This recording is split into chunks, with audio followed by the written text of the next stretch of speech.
how would you like to get paid to buy stuff at Seibfest Northwest?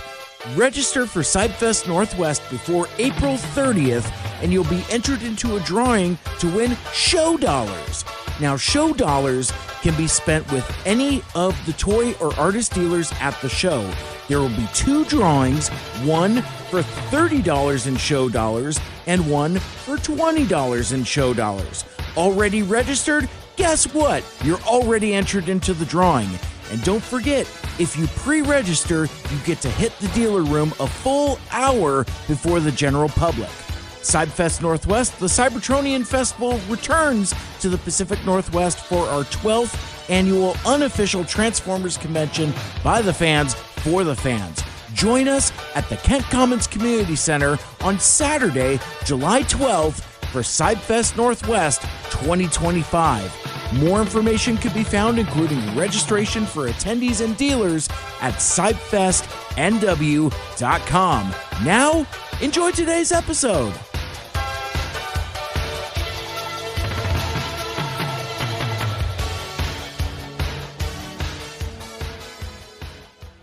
And I don't know, buddy. We think we're ready to do a thing. Holy shit! Well, let's do a thing then. I say with my mouth full of water. Yeah. Never been more ready. Yeah, he's the Aquaman. Blah blah blah blah blah blah. Autobots, transform and roll out. Mike.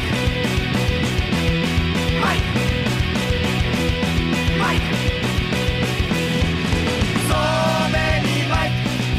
So many Mike. So many Mike. So many Mike.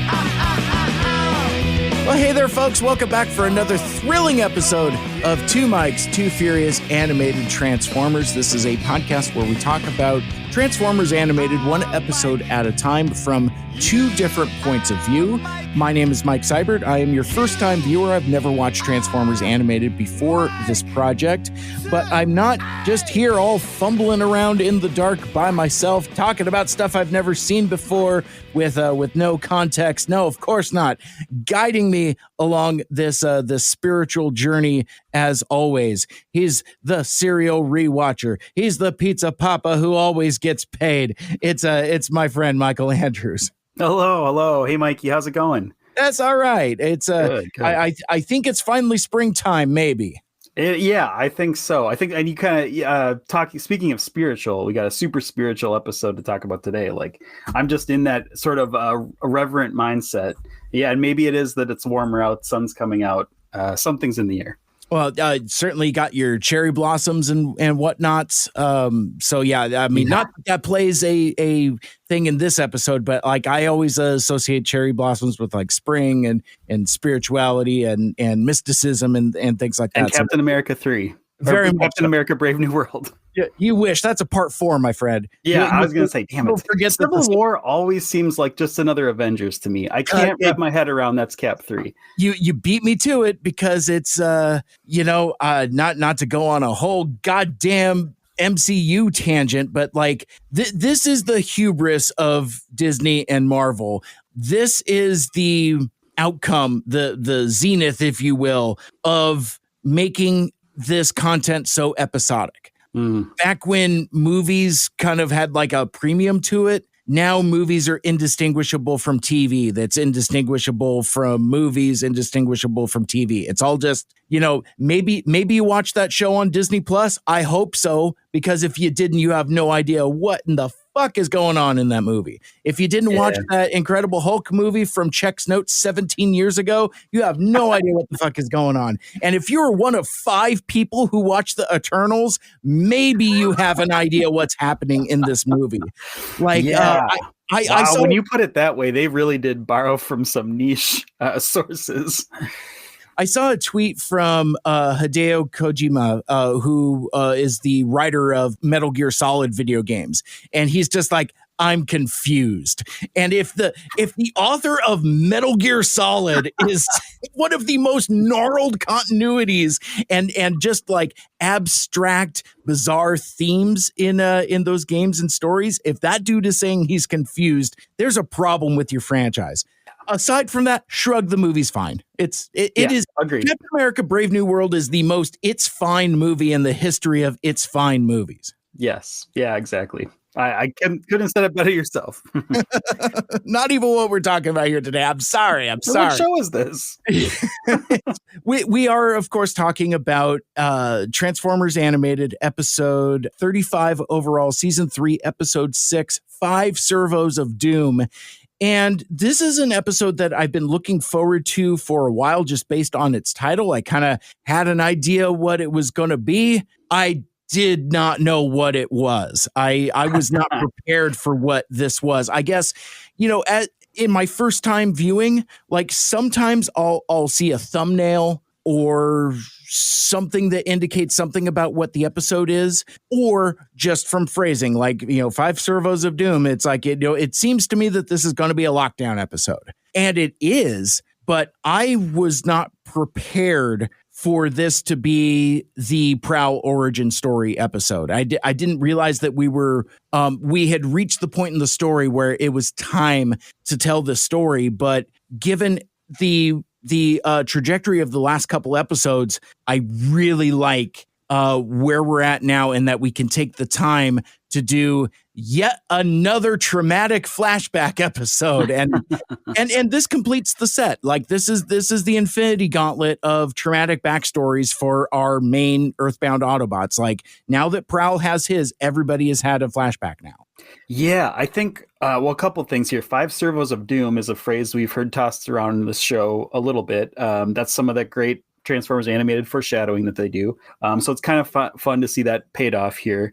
And I think what's so great about this episode is that it set up a mystery, and Prowl. We didn't even know how much we didn't know about Prowl until we saw this episode. I think we were floating along just fine. Like, we get it. He's a cyber ninja. He didn't finish his training. He's an outcast for some reason. Like, we get his whole shtick, and it's like, oh, he has quite an origin story, and we did need it. It's the thing we didn't know we needed. Yeah.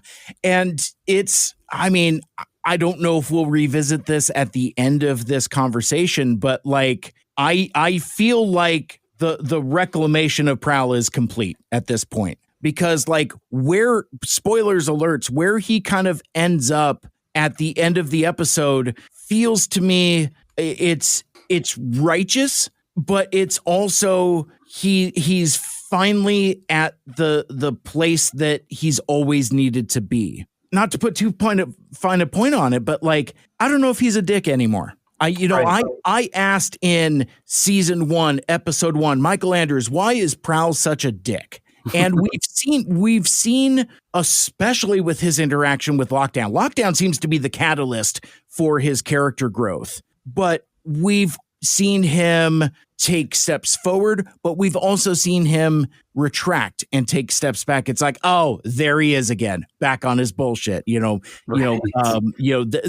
arrogance and being high on his on his own abilities. Thinking highly of himself and being rash and making bad decisions. But now it feels like at this episode, everything has kind of come together to where, like, I know folks that say that animated Prowl is one of their favorite characters in all of Transformers. And I used to scoff at that. And I'm like, him? The punk on the bike? Really? Yeah. Chips?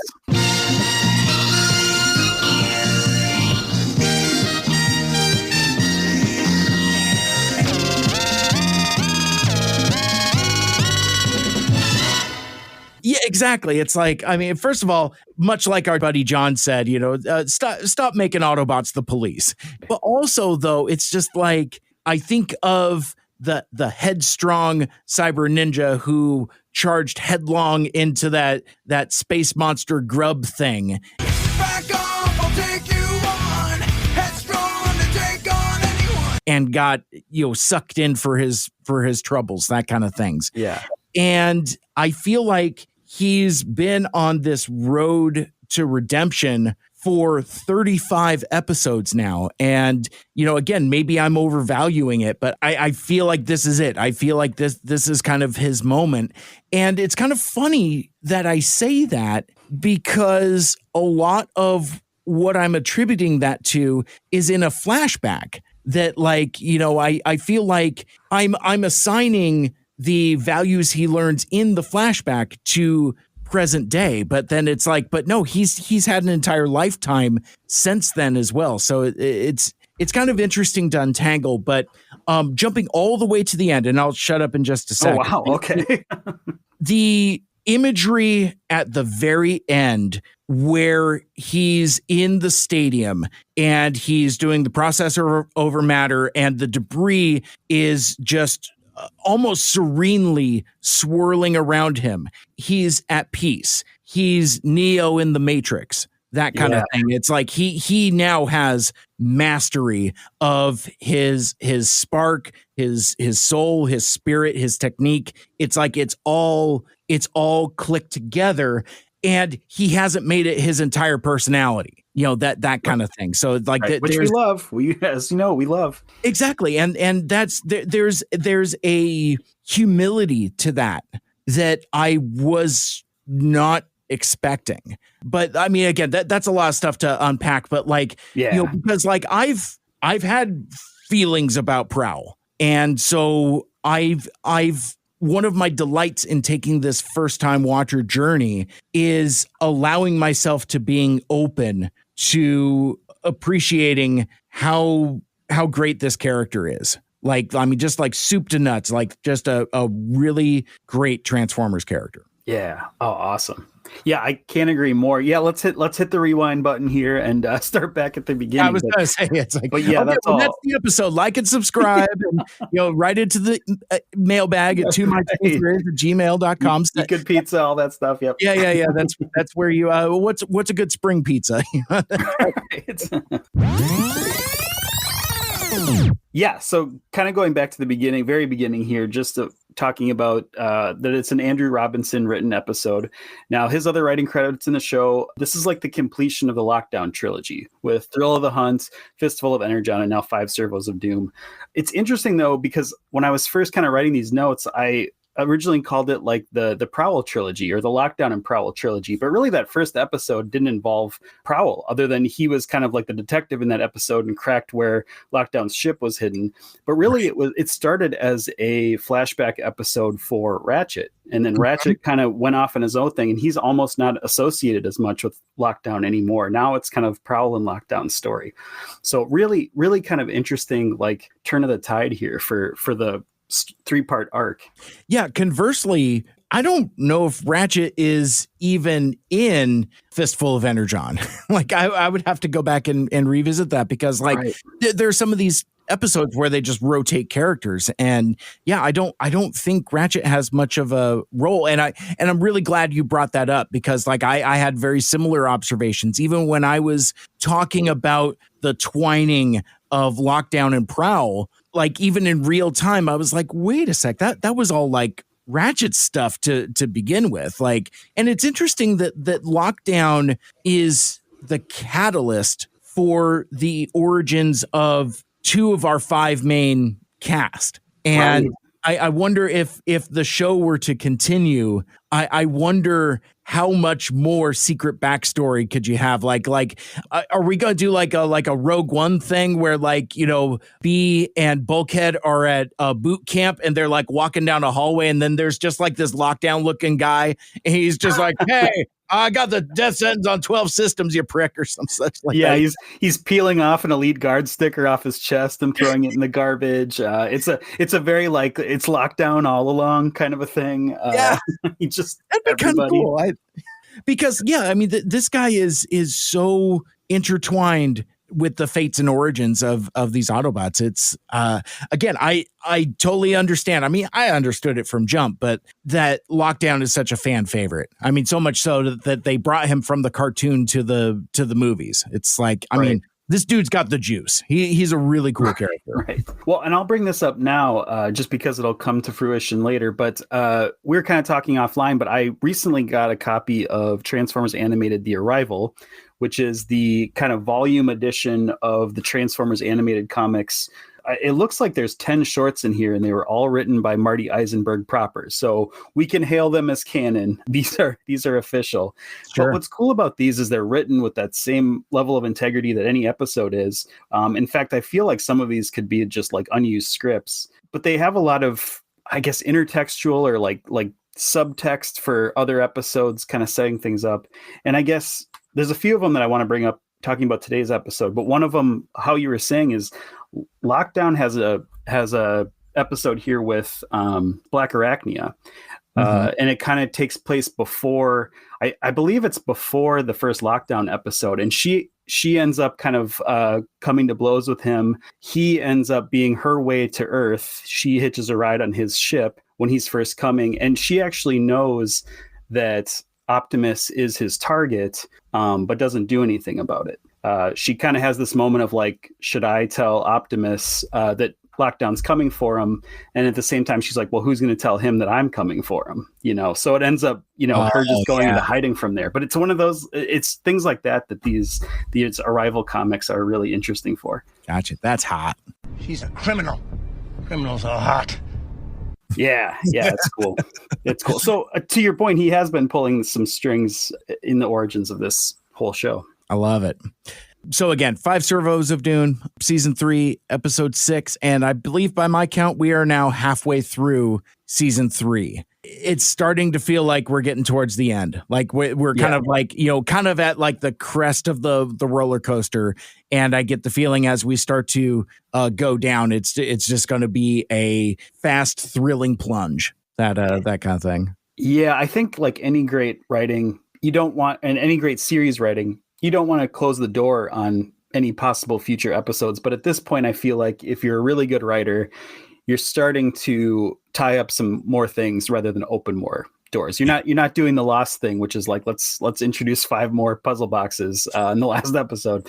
It knows there's a potential to be winding down. And that's what I appreciate about, there's an integrity in that versus like, let's just keep setting it up forever. Exactly. So we start in the middle of the night and it's raining, and it's like, it's Detective Prowl back on his beat. Yeah, it's another Hemingway episode. Hemingway. Yes, Robinson and Hemingway team up. I love it. But no, we're going through the mean streets of old Detroit. We're on the hunt for Decepticons.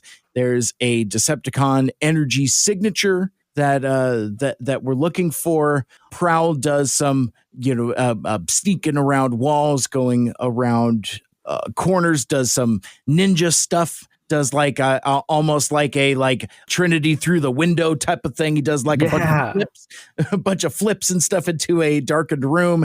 And instead of a telephone sitting on the desk, it is a beeping signal beeper. And they know that the Autobots have been duped. Deceived by a Decepticon. Who'd have thought?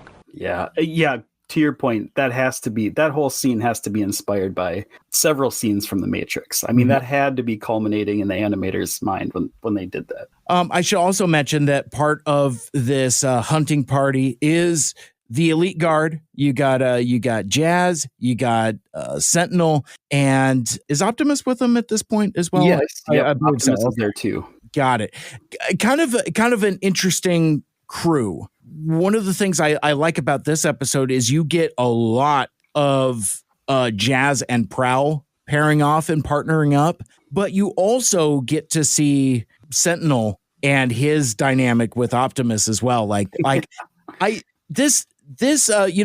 had criticisms of the last couple episodes of season 3, talking about like diminishing returns and things feeling rushed, but like this, for the most part, feels like a classic Transformers animated episode where it's just like, you've got all of these characters bouncing off of each other. Nothing is wasted and everything pays off. Like it's a shockingly dense episode as well, which again, I wasn't entirely expecting. Yeah, same, to be honest, and I shouldn't admit that, but we've been doing this for a while. I've gotten pretty cocky, much like Prowl, that I can just come in and wing it on this stuff. And I sat down to rewatch this episode, and I was like, "Oh my, this is heavily loaded." I wish I could have set aside more time to work on it because there's a lot to unpack here. So Sentinel is off comms. It's like, where did he go? And as they're searching, Optimus sees a shadow, kind of like a silhouette that he doesn't recognize, but that we might recognize. Yeah. It's another one of those, like, we've had a couple of those this season where it's in a dark alley and we're to assume that the characters can't really see each other, but we as the audience can see each other, can see the other characters. Yeah. So Op sees this shadowy figure. They know it's a bot. It's definitely a Cybertronian, but doesn't really recognize it. But we're led to believe that it's just a Starscream clone. Apparently Sentinel apprehended, because next thing you know, it's a clone right there in front of Optimus. Yeah, and this is Sunstorm, the orange one, right? Yeah. The suck up. Right. Which I almost was like, did they mess up the colors? Is this Ramjet? Because it's played really funny. Like it could be the lying thing again, right? Where he's like talking so nicely about Sentinel, it's all untrue, but it's actually just him being the suck up. Yeah, well, and it's kind of interesting with and man, I keep getting so itchy to like want to jump ahead, because like one of the things that's interesting, the more time we spend with the Starscream clones, I take it now less as them being one note single personality as it is they're all still Starscream. It's just it's almost like think of their personalities like a dial, like it's just been clicked to where it's like, the suck up is kind of like first and foremost, the pathological liar is first and foremost. But you get, especially Ramjet's scheme, his plans, that's just straight up Starscream. And It's like, if his only personality is lying, that's not enough to put these moves into place, to move these pieces on the chessboard the way that he does. So my feeling was like, wait a sec, these guys they're all Starscream. And the other thing with that is like several times throughout the episode, when we're making references to the clones, the characters in the show are making reference to the clones, they just refer to them as Starscream. Or like the Starscream, that kind of thing. It's like, oh, hey, what are you doing with that Starscream over there? Like they know that they're clones, but they also know that they're Starscream. Yeah, so it's almost like that this first part they didn't know, or like maybe that's part of the darkness in the alley that they're like, oh, you got Starscream, holy shit. But then later on, it does seem to appear that they know that it's a clone. I think it's great that they got Sunstorm for this. This is like the perfect character to catch, because it emphasizes, he's sitting there praising his captor. He's praising Sentinel Prime, which Sentinel Prime should love. You'd be so proud of him. Never before have I witnessed such a sneaky old... Mute it, motor mouth! But instantly he slaps that muzzle on him and he's like, shut up, you. And that's the first red flag for everyone in this episode. It's like, this guy loves people talking about his good deeds. I mean, what's going on here? So I just love that they started with that character. That was really smart. Yeah, well, and so much so to where that's the first inclination that there may be more than meets the eye with Sentinel here, because first of all, nobody believes him. Like from jump. Right. Like it's just like, wait a second, what? I mean, like even Jazz is kind of like beside himself a little bit. Crazy. But I love this little bit where you already said it, Michael Andrews, but like, Optimus in particular takes notice of the Starscream muzzling. He's like, that's odd. Sentinel never cuts anyone off when he's being praised. Yeah. The gears are already turning. It's like these guys know that there's something up. They just can't quite put their finger on it yet. Yeah. So, and then back at the base, it gets worse because we see he also got Swindle and Blitzwing. Now something's really up, right? Like we haven't been able to take down these guys in like 3 years. You caught them in a couple nights, seemingly. Like what's happening here? This scene. So they're in sort of like, this is on the ship, the Elite Guard ship. And it is, rows and rows of cages, and some of them are full with Decepticons. This scene kind of troubled me because I'm trying not to bring too much of it into modern day, but also that's what we do here, so I have to. Yeah. But this whole scene, it was sort of played for laughs, but Jetstorm taking a picture with the incarcerated bots, he throws up the peace sign, Jetfire takes the picture. It felt very like Guantanamo Bay, or like, I wonder if this was a critique of that sort of thing that was happening around this time of, soldiers taking these shots with prisoners and stuff like that. It felt really weird. Like, it was played too hard for laughs, but I found myself very much not laughing at it. Please to stand picture of me with Decepticon scums for fembots back home. Right, brother? Be spying. Yeah, especially given the time. I mean, again, this is 2009. I mean, we're in George Bush's America at this point. Like, this stuff is like happening at that time. That's nuts to consider that way. I mean, it's real Abu Ghraib situations there, and it's but it's like we've talked about in so many other contexts already, in that, like, again, the Autobots are the ones in charge, and we've seen that victory kind of makes them awful people. Like, I mean, there's obviously good Autobots, but like the Autobot government, not great. And we continue to see that here. I mean, like, you even take like the Elite Guard. I mean, basically these are like special forces dudes. And so, of course, special forces dudes are going to fuck with their prisoners. Of course. Yeah.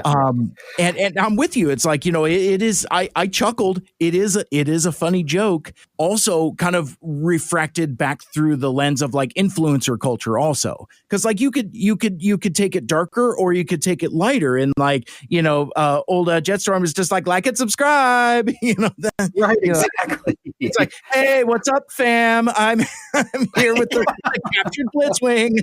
Look at him spin in his faces. He's getting all dizzy. For to be smashing that brother. But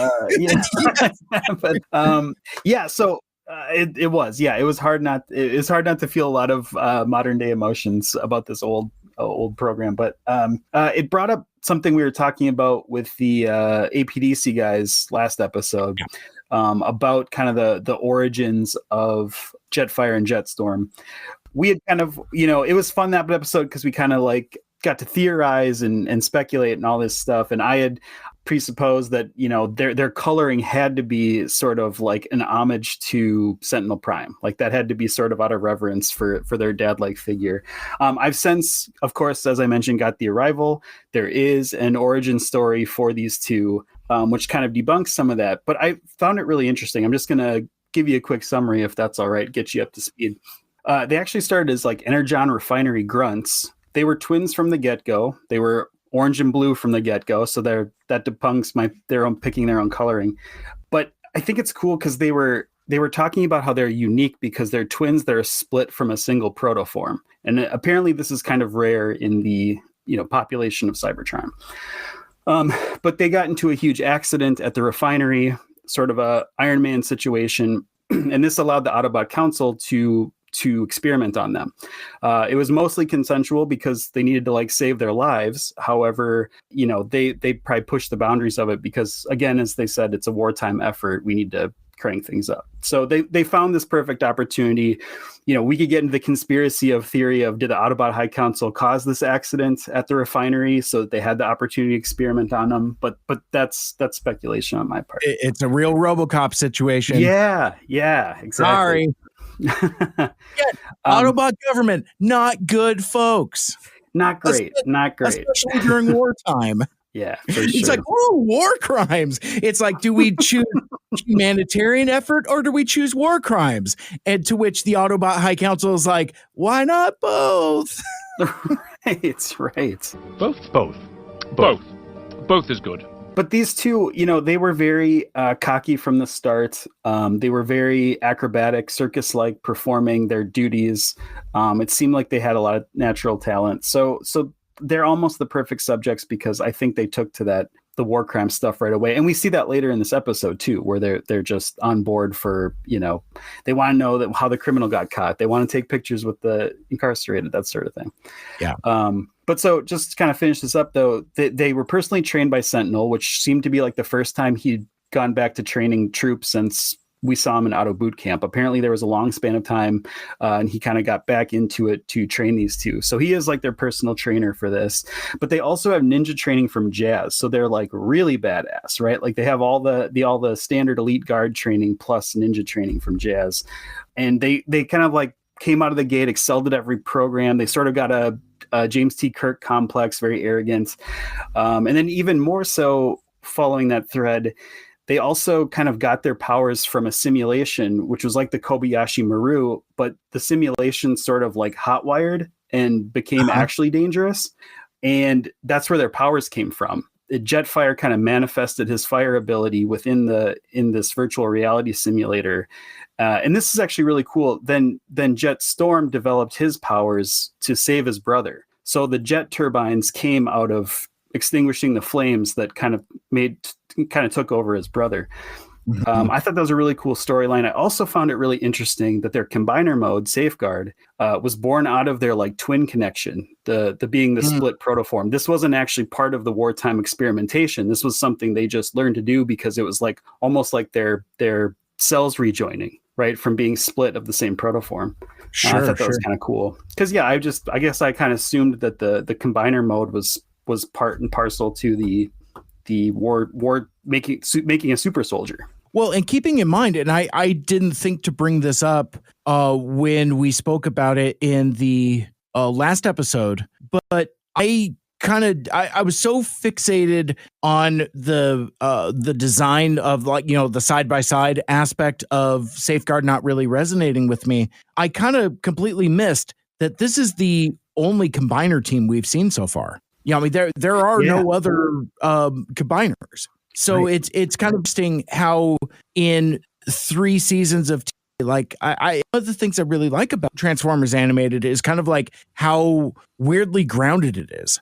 Like it recanonizes that Omega Supreme is like the ultimate weapon. You know, something that was cool in 1985, but in later context, after like more combiners started, you know, combiners and Titans and all that, Omega kind of gets forgotten about and kind of doesn't have that reverential status until really here in Animated, where they're just like, no, this guy is literally Omega Supreme, you know, and I like that aspect of it, but I also like that, you know, instead of doing like combiner teams, like I like combiners fine, but like I like that we're doing something here where it's just like a duo. You know, it's you know, it's you know, it's Flywheels, it's Battle Trap, you know, it's that kind of like Duocons type of thing. Right. Or even some of the stuff that we had seen in previous iterations. You know, I mean, obviously the Unicron trilogy is rotten with this stuff, you know, with Power Link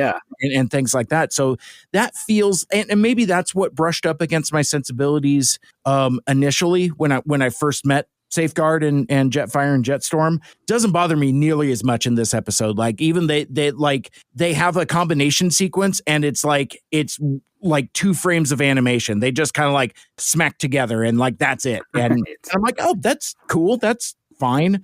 I didn't have nearly as much angst about it kind of around. But again, these are fun dudes. I kind of like having them around. I kind of like having them around in the context that they're kind of like Sentinel Prime's personal hype team, because that's all it is. I mean, like they're like high-fiving each other when this dude is telling stories. It's like they are just like into Sentinel Prime. They have bought stock in Sentinel coin. That kind of thing. To that end, I wonder if the impetus of this character was not just here's a cool design. I wonder if it was a little bit of like, from a writing standpoint, of like, we need a way to sort of make Sentinel likable, or we need to make someone see him as charming because he's been such an asshole this entire show so far. Yeah, kind of sand those corners off a little bit, because you see when we meet the Elite Guard, Jazz is not a fan either. So it's like, and that's kind of supposed to be like his kind of right-hand guy. Yeah, you need some other folks there to soften him up. I totally like that.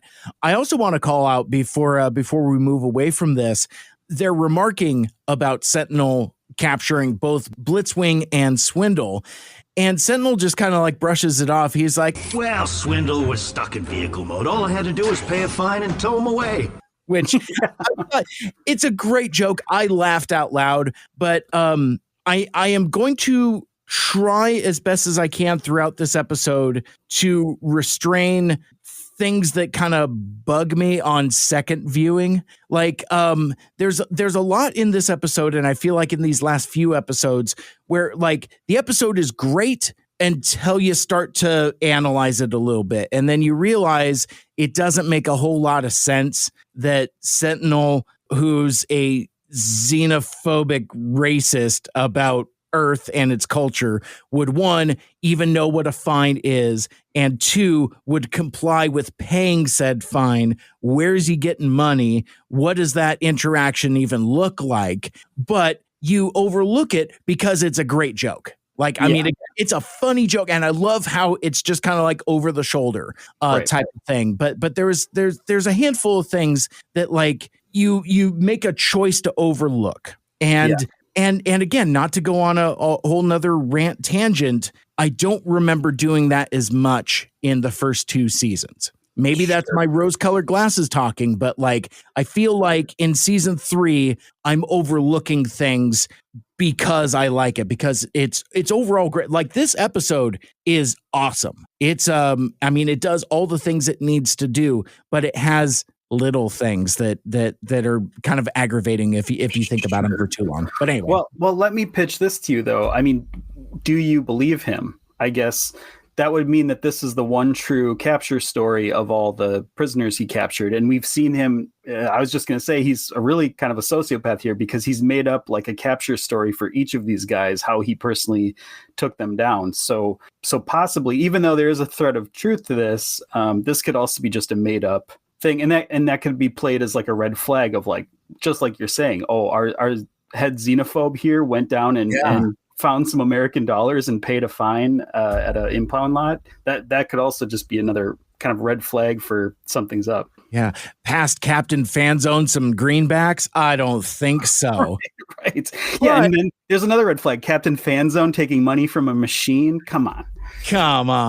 I mean, like, he doesn't even use the ATM. He goes into the bank and probably like writes a withdrawal form, handwritten, hands it to the teller, and then they pull money out of the drawer and count it in front of him. Fanzone comes in with a giant water jug full of change and makes the teller hand count it because he doesn't want them to use the counting machine. Yeah, no Coinstar for Captain Fanzone. That's right. I don't trust them. Yeah. They shave off a couple cents. I don't trust them. Exactly. They actually do, though. There's counting fee that it takes. We're all Fanzone now. Oh my gosh.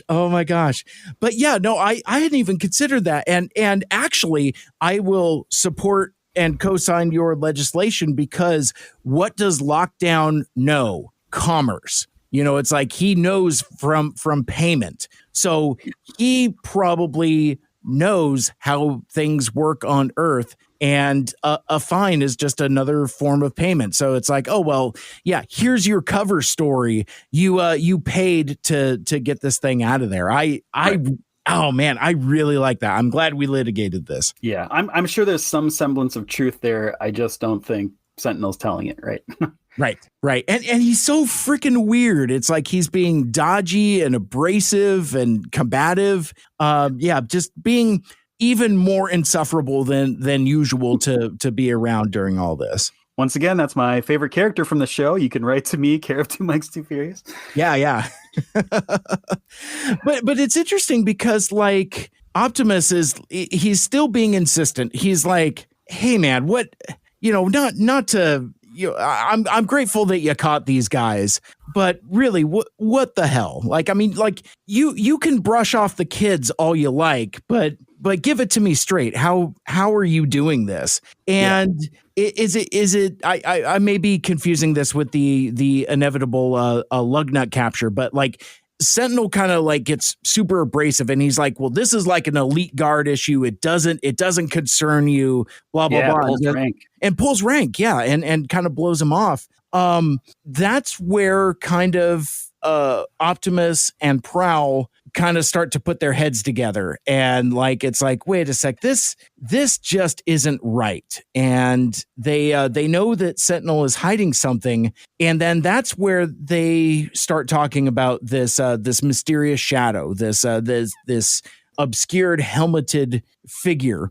And yeah, this is where we get, sorry to interrupt, but this is where we get to this, what Andrew Robinson does best, which is like this mystery unfolding, right? And it's done so well here. They're walking off the ship on a dark and stormy night, and it's just this, this one more thing, this kind of Columbo, like something's not adding up here. And Optimus, mentions this helmet that he saw in the darkness, and the word helmet just instantly like triggers Prowl, and they start going through this archive of helmets, which I think is pretty cool. Yeah. Well, actually, the Allspark Almanac has like a helmet section, which it has like it must have come from this helmet archive. But so there's a couple, and luckily the second one apparently was the right helmet, and triggers this flashback in Prowl because he knows this helmet. Yeah. Well, I guess technically it's 3 because like I love the discussion that they have, because like the first helmet they see is Ultra Magnus, and it's ironically enough, it is a very G1 Ultra Magnus looking helmet also. Like the design is a little different than TFA Magnus. And like I love Optimus just being like, yeah, that's kind of like that, because it's got like the ears and the tines and on in it, and then he sees like the Blitzwing helmet. He's like, no, it's like I just love it. It's like almost absolutely not. That's definitely it. Yeah, right. It's the new Goldilocks. It's the exactly. So that kicks off one of our favorite tropes of all of TFA is a flashback. And I didn't know anything about this episode other than the title, but as I already said, at risk of repeating myself, I didn't realize that this was a Prowl origin story, and I didn't know the characters that we were about to meet here. So the scene is this serene dojo looking place. Yeah. And here comes a thick red bot with I love this whole thing because like it's Warpath, and he's got a deserter over his shoulders, and he goes to Master Yoketron and just tosses him on the floor, and he's like, yeah, man, I caught this guy trying to desert. Why don't you do something with him? Because I don't want to deal with him. Yeah, well, this is another great juxtaposition of characters. That to have a pacifist being brought in by Warpath. Brilliant. And kind of what you were talking about at the start of the show of like, there needs to be some masterful knowledge of what come before this to make this sort of Easter egg, or at least this like dynamic work here, because you'd have to know who's your most war loving guy to pair with this, who's going to turn in a deserter with such anger.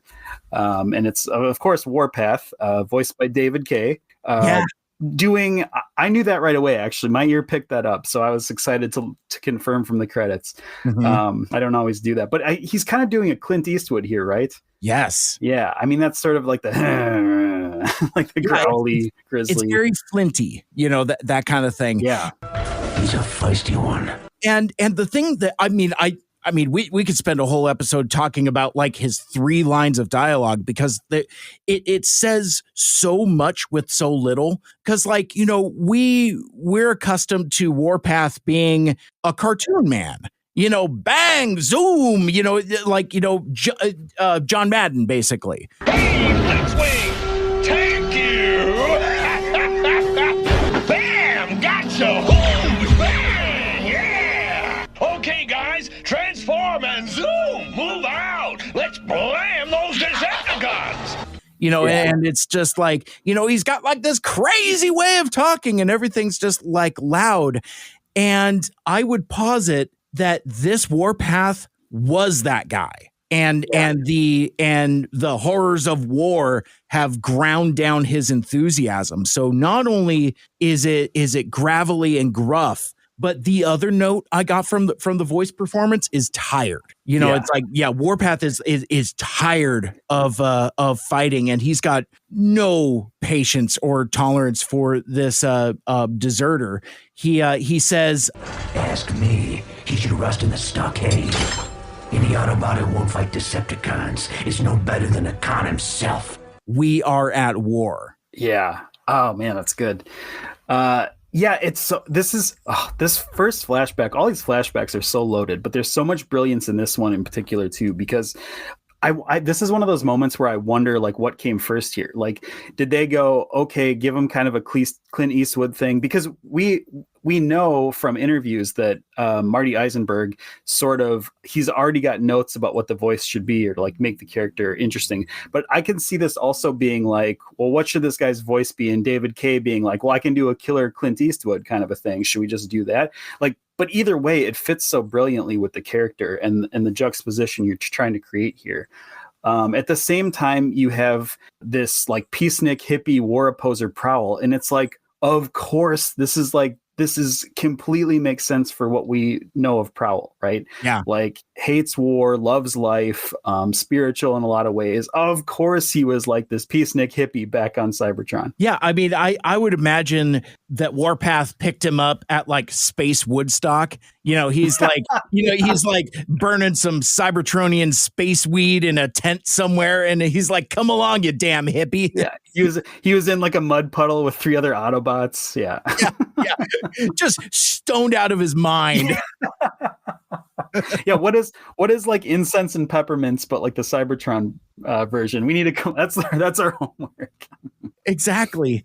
But regardless, Prowl is immediately protesting. He states that it's not my war. And I love this whole interaction. I love, like I said, I could do a whole damn episode about like these 5 lines of dialogue, but then Warpath responds, kind of like, I'll make it your problem type of thing. It's like, then maybe I should take you out back and make it your war. Yeah. And that's, God damn. But then the sage, Master Yoketron, is just, he just brushes Warpath away, not condescendingly, but with like a calm firmness where he's just like, I believe I can take it from here. Yeah, and we have to talk about, of course, the voice of Yoketron, which is, national treasure George Takei, aka Sulu from Star Trek. Now we have a second Star Trek alum in the Transformers universe after Leonard Nimoy, of course. Mm-hmm. And then followed up again by Leonard Nimoy in a different fashion. So that's kind of fun. Yeah, exactly. And as you can probably guess, Yoketron is named for Takara's lead designer, Hideaki Yoki, which I looked up. He retired March 2017. So roughly a decade after this episode aired was his last date. Like, as if he hadn't had a long enough career at the point of this character. He went on for another 10 years after that. Yeah. I wanted to ask you about his alt mode. Mike, I mean, we can just talk about his design in general. Sure, I really like it, but I was wondering about his alt mode because I see sort of a cockpit there. I see what I think are rotor blades that are making up his samurai sashimono, the war banners that you get on samurai armor. I'm thinking helicopter. You getting helicopter vibes off it? Especially with the caging around the cockpit, I was kind of getting Sinister vibes from him there. Yeah, for sure. That kind of thing. But yeah, I'm with you. It's like this dude's a helicopter for sure. And I was searching through the almanac trying to find, is there an alt mode for this guy? I didn't see any, but I think it's hinting at helicopter. And so you were getting Sinister vibes off it. Totally see that. I was getting, and I wouldn't expect you to get these vibes at all, but I was getting Ken Watanabe's Drift from Age of Extinction, who turned into a helicopter in that. Like, I have to believe there's some connective tissue there. There's so much of Age of Extinction is taken specifically from this show. I feel like that character design must have crossed somebody's eyes, because otherwise the idea of Drift even being a helicopter voiced by a Japanese man is like, Where'd that come from?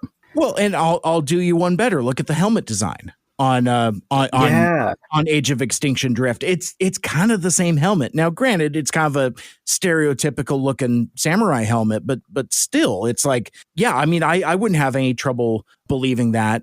And, you know, out of deference and generosity to my co-host and our friends, I won't go on a rant about how, like, I wish the Age of Extinction characters had more vehicle parts on them, because like Drift is just a samurai looking dude. It's like, give me some freaking, you know, triple changer car bits. I need Shatter, for example. Like I love Shatter's design because, like, especially after she scans the plane mode, and again, that transformation in Bumblebee where they, like, you know, flip from robots to cars to planes and all that stuff. Right. One of the best things in all of Transformers. But like when they resume robot mode, you can't be a triple changer unless you've got like all the bits hanging off of you. Like, you know, Blitzwing has like tank bits and plane bits hanging off of him. And end of rant. Yeah, exactly. You know, just to bring it back to the Arrival for a second, I wanted an excuse to bring this up, and it's as good as time as any. There's a great line in one of those stories where Lockdown is talking to Blitzwing, and I believe what they were getting at is Blitzwing was the one that hired Lockdown. I think that's true of this show. Was the original one that hired Lockdown, got him to come to Earth. Yes. Originally. Yeah. So there's this great line, because you kind of see the end of that scene where you see him getting hired and then him hanging up the phone. And then Lockdown has this thought of like, there's this old Decepticon saying, never make a deal with a triple changer. I thought that was so cool. I just love that line. So great. So true. I love that.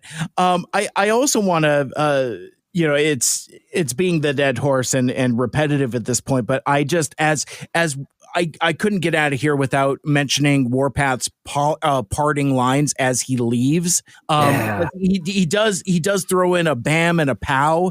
Bam, pow.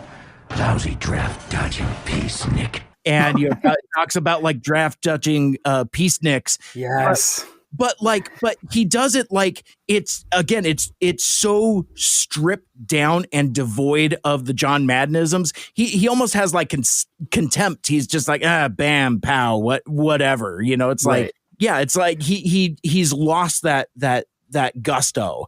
And I really like that, you know, you can kind of take that trope and invert it and say so much with so little. That's why I'm spending so much time talking about like these 5 lines of dialogue, because like in that very brief dialogue exchange, it tells you everything about the state of the Autobot Decepticon war at this moment in time. Yeah, I think if you hadn't seen any of the rest of the show, you'd glean a lot from it. Yeah, it'd be like, oh yeah, the guy that wants to fight all the time is tired of fighting and has no patience for draft dodgers. Yeah, absolutely. Yeah, and we're still not done actually with this flashback, because now Warpath walks out. Now we get the meat and potatoes here. You see young Prowl. He's very fiery. He's kind of there as like an, I don't know if it's because he's like a miner at this point. Miners! Or like instead of going to jail, they're trying this alternative plan of giving him to Yoketron to like learn some discipline after being arrested at a sit-in or wherever he came from. Yeah. I love this story for Prowl. This explains so much. This explains why he wasn't at Auto Boot Camp with the rest of them. Mm-hmm. It explains his distance from the other Autobots, why he's not, you know, a team player as much. His, like we said, his appreciation for life and Earth culture. Just perfect, pitch perfect origin story here. And Yoketron makes this deal with him that if Prowl can get out the door before he can stop him, sure, you're free to go. And I love this moment because we get to see the very sexy Cybertronian Prowl. Yeah, I love this bike mode. Yeah, it's pretty great. And I don't know if there's toys of it, but if there isn't, there ought to be. And then give me a red recolor of it. And that's just Kanata's bike right there. Right. I mean, like even like the way like the wheel wells are so like big and thick. It's like a fusion of Kanata's bike from Akira, but also kind of like the Danny Ketch Ghost Rider. You know, it's like a big, thick Hurricane motorcycle, whereas his Earth mode is a little more lithe and, you know, a little more svelte, much like, you know, Prowl himself is. But there's like kind of like a Kawasaki Ninja, right? Very much so. but it's like thick and mean and stuff too. It's like it is a really cool bike mode. It's the differences are subtle, but like to me, it speaks about the difference of Prowl's attitude then versus now. That like, he just wants to be like this, kind of not quite Bumblebee-esque troublemaker. This is more kind of like on the adolescent spectrum of it, but just wants to, go fast and hard at all times.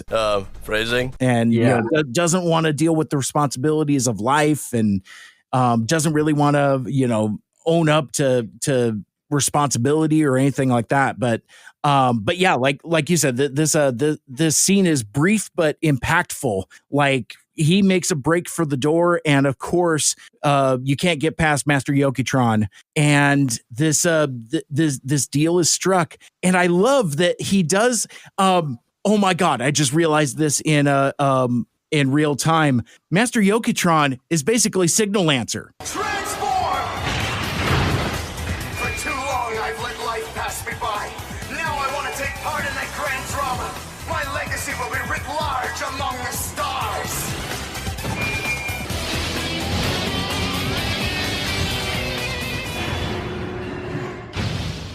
Like he's come out, he's got like the stick, and he does like it's the same move. But anyway, it's like, but I love this little gag here. It's very Karate Kid, where it's like, he thinks he's going to present him with a weapon, but no, it's just it transforms into a broom. It's a robot broom. Yeah, it's his wax on, wax off moment for sure. Yeah. This is so great because it really recontextualizes that episode where he's, the Stillness Then Strike episode where he's training Bumblebee, because he was so much like Bumblebee. It's really kind of interesting now thinking about that scene from that perspective of like him being like, oh yeah, I used to be like this brash young kid. We'll break him after all. But I also just love it's something that I love about we've hinted at a little bit, but I love about Prowl's character is, seeing this younger version of him. I agree with all his sensibilities, the opposition to war, the peacefulness, the appreciation for life, all that stuff. But he's still a cocky motherfucker, right? Mm-hmm. Like he's still got that arrogance from day one that we meet him. I just think that's so cool that they have a character where those two things can be true. Yes, he's fighting for what's right and good and pure and honest. Also, he loves to race, and he thinks he's better than everyone else and can totally beat this old ninja guy. Right. So cool that those two opposing things are in one person. Yeah. Well, and even like his vocabulary and word choice, it's like contemporary Prowl doesn't say stuff like, see ya.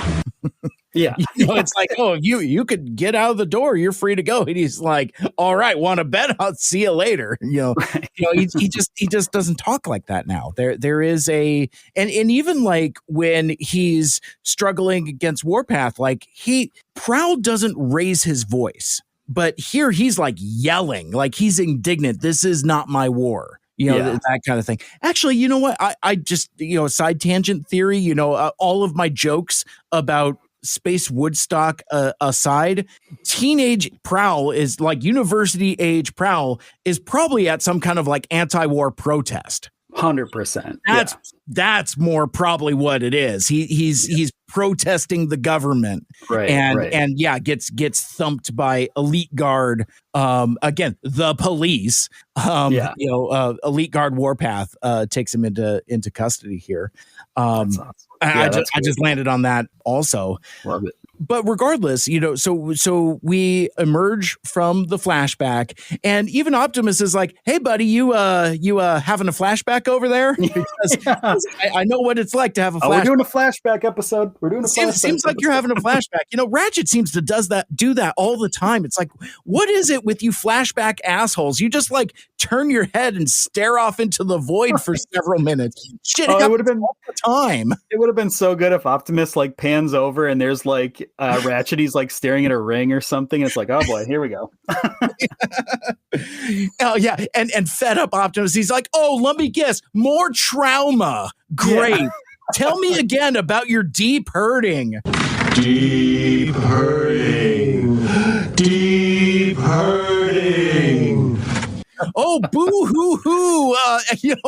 Lockdown took my mods. Oh, boo hoo hoo. I lobotomized that lady that one time. Oh, boo hoo hoo. I had to imprint on an unstoppable war machine and murder a whole bunch of robots. Oh, boo hoo hoo. Tell me about how your life is hard, Ratchet. My girlfriend's a spider lady. I got real problems.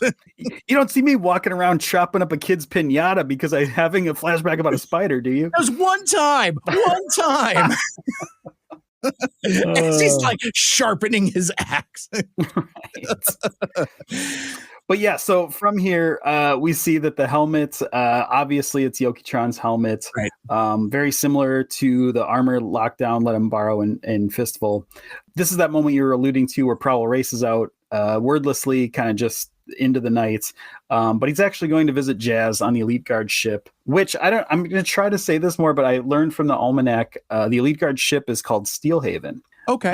That's the name of the ship. And we were kind of talking about this one of these last two episodes where it is confirmed in the Almanac that the ship, the Steelhaven, is it's Sentinel Sigma who is converted into the Steelhaven. And it was actually kind of a similar thing where it was one of Ultra Magnus's like friends and got battle damaged. And so it's sort of keeping him alive. Got it. I thought that was really interesting. Got it, man. We're getting into some did my homework, baby. Here. Wow, deep lore. Goodness. Yeah. I also like that Prowl once again just takes off. It's like he's like Darth Vader on the first Death Star, and it's like, the stormtroopers are going through the Millennium Falcon. Nobody's aboard. Send a scanning crew, and then it's just like, hey, Lord Vader, what's up? He's like, I don't know, something's up. A presence I've not felt since, and he just walks away. He just leaves. Hard pivot. Prowl does that all the time. This is like the second time where he's just like, bye. He doesn't even like say he's leaving. He doesn't announce it. He's just like, helmet legislation, off I go. Right. Don't wait up. I'm just going to be hanging out with Jazz. I'm going to be hanging out with my bitchin' new friends. But isn't that so like perfectly in line with his character though too? Like this, doesn't have to answer to anybody. Still cocky, even though he's learned his lesson. Like I love it. Plus he knows Jazz has the good weed. Right. I had it enough with you squares. Jazz is going to smoke me tough. So see you later. Yeah. Jazz was also at the sit-in. He didn't get arrested. He just showed up late and he's like, oh man, now I got this whole bag to myself. Oh my gosh. Well, and not again, as I said, there are things that you choose to overlook, but like this episode kind of raises questions about where people were in relation to each other. And it kind of raises like some age questions. Like, so presumably this is maybe around the same time of boot camp. Like you could probably guess that perhaps that Prowl, Bumblebee, and Bulkhead might be around the same age, but well, no, I don't know, because is boot camp during wartime? It's hard to say. I guess I can't put my finger on that, but I do feel like they're close in age, but I definitely took away from this that Prowl's older. Yes. You know, maybe like almost like I guess to put it in our terms, like maybe Bumblebee and Bulkhead are like 17, 18 going off to army training. And the draft dodging Prowl is, a couple years into university. Yeah. Right? Yeah. He's like 20, 21, something like that. Yeah. Something like that. So, but then like when you look at Optimus, and it feels that I feel like the doomed expedition to the organic spider planet is after the war. In fact, none of those three kids have seen war. Like I don't know. I have to maybe go back and kind of check myself on that. But to me, if we're farting around on organic planets, getting into like teenage shenanigans, maybe they're just having looking someplace to have a wacky robot three-way or something like that. That's like it feels to me that those kids, Sentinel, Elita, and Optimus are carefree. Like there's I don't know. Maybe the transwarped of it has kind of like skewed my perception of the trauma of war on these characters. But like in this episode in particular, I kind of bumped into like, well, wait a sec, who is older than who? So is the implication that Sentinel and Optimus are now younger than Prowl? I don't know. No, I don't think that's. I take away that the Optimus flashback stuff was the oldest flashback we have in this show. That takes place when they're pretty young. Okay. And I guess I don't know where that falls into the war thing, but I think the war spanned such a huge time that there's room for all of this stuff to happen within it. And it might just be one of those wars where like, yeah, we can go off and have this side quest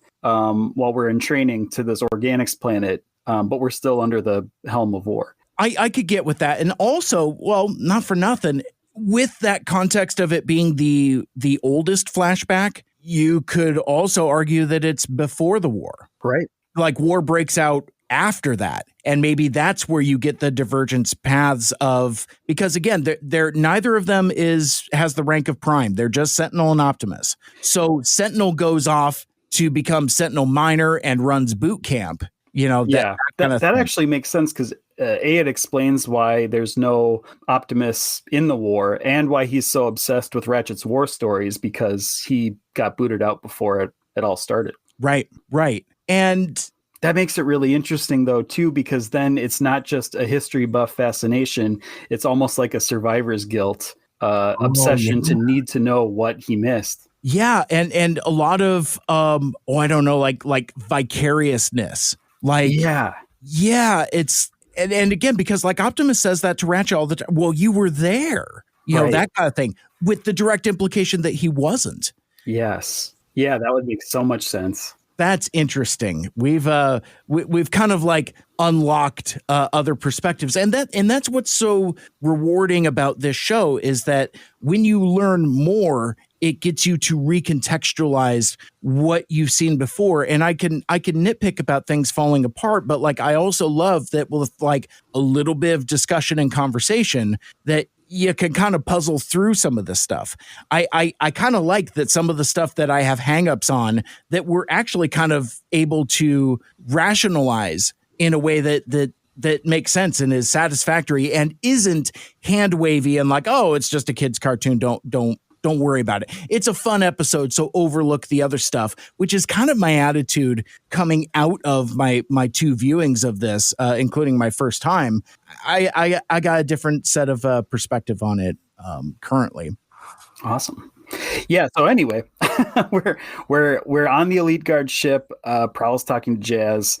Of course, Jazz knows about Yoketron. I love this. Yeah, we know he's a cyber ninja. This is just that great setup that we've seen a few episodes, scattered throughout the entire show, and it's all coming to fruition here. We don't have to over-explain it, but you can tell this is serious. Jazz has the note of an unusual note for Jazz of how serious this is. Mm-hmm. They question Sentinel about it. He denies even knowing Yoketron is still alive.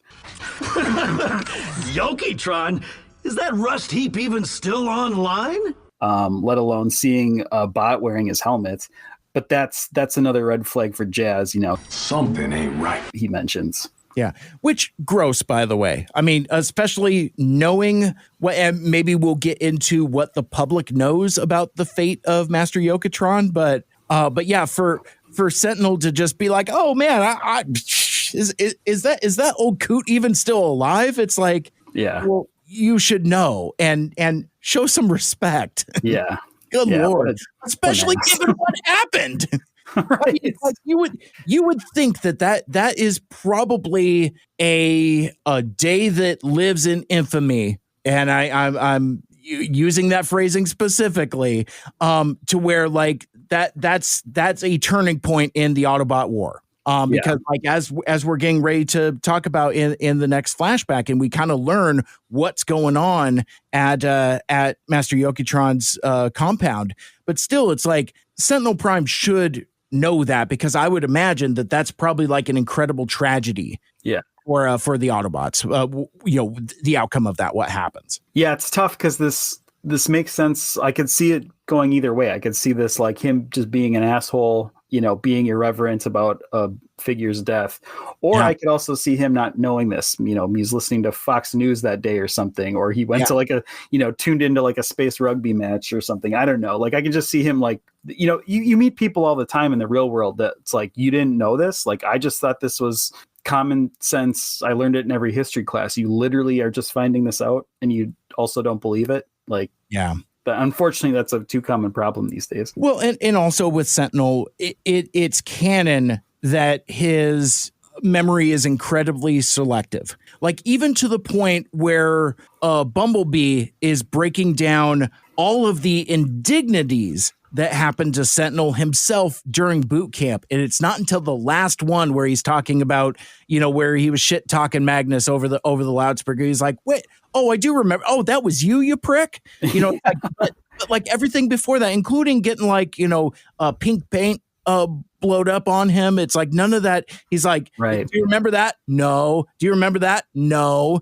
So like, and I think it's just the arrogance of Sentinel Prime. It's like, if it doesn't have to do with his agenda for power and status and adulation, he doesn't care. Even if it's humiliation, especially if it's humiliation, he's just like, that didn't happen. That didn't happen. Yeah, that actually tracks. I really wanted to tell you this funny bit from the Safeguard origin story in the comic. Sentinel is the one that gives him the nicknames Jetfire and Jetstorm, but it's a really funny bit where he names Jetfire, and then kind of goes through a little spiel and then turns to the other one and he goes, and you're going to be called Jetfire. And he's like, you named the other guy Jetfire. And he's like, oh, yeah, I know. Like, so even his memory's shorting out there. And that's why he's like, Jetstorm. I meant Jetstorm. Yeah. Yeah. So back on the ship, Sentinel's like, his way of getting out of that conversation, the Yoketron awkwardness of it. He's just like, anyway, I'm heading out on another patrol. Don't wait up. Bye. Yeah. I mean, this episode features a lot of characters just leaving. Yeah. Like, I'm just going to leave. That's the only way I can off ramp this conversation is just to leave. Yeah. Yeah, it is very dramatic and cool. I'll give it that.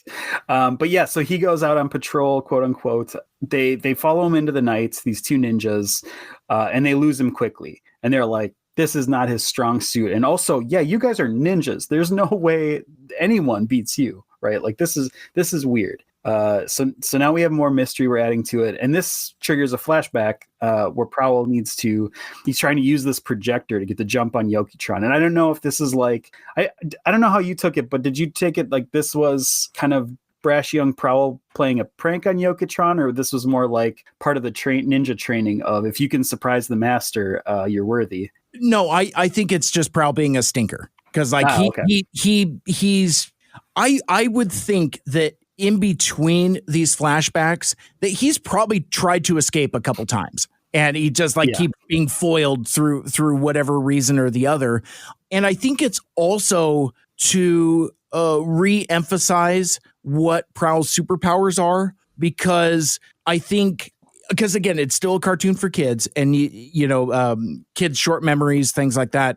Shit, adults with short memories. Yeah. But I think if you have this gag earlier, there's symmetry when Prowl does the same thing on the Elite Guard ship later. It's well used either way. Exactly. So like I took it as those dual purposes, as like, yeah, he's trying to show off to Yoketron that he's got some stuff. He's got some skills.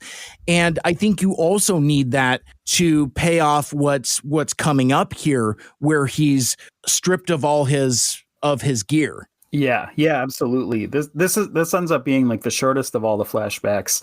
But we get this really important line in it, which is it is a cyber ninja, not the weapon, that is important. Whereas Prowl's at that point in his life is like, well, I'm nothing without my projector. I mean, right. This is what I have. This is my whole thing. Mm-hmm.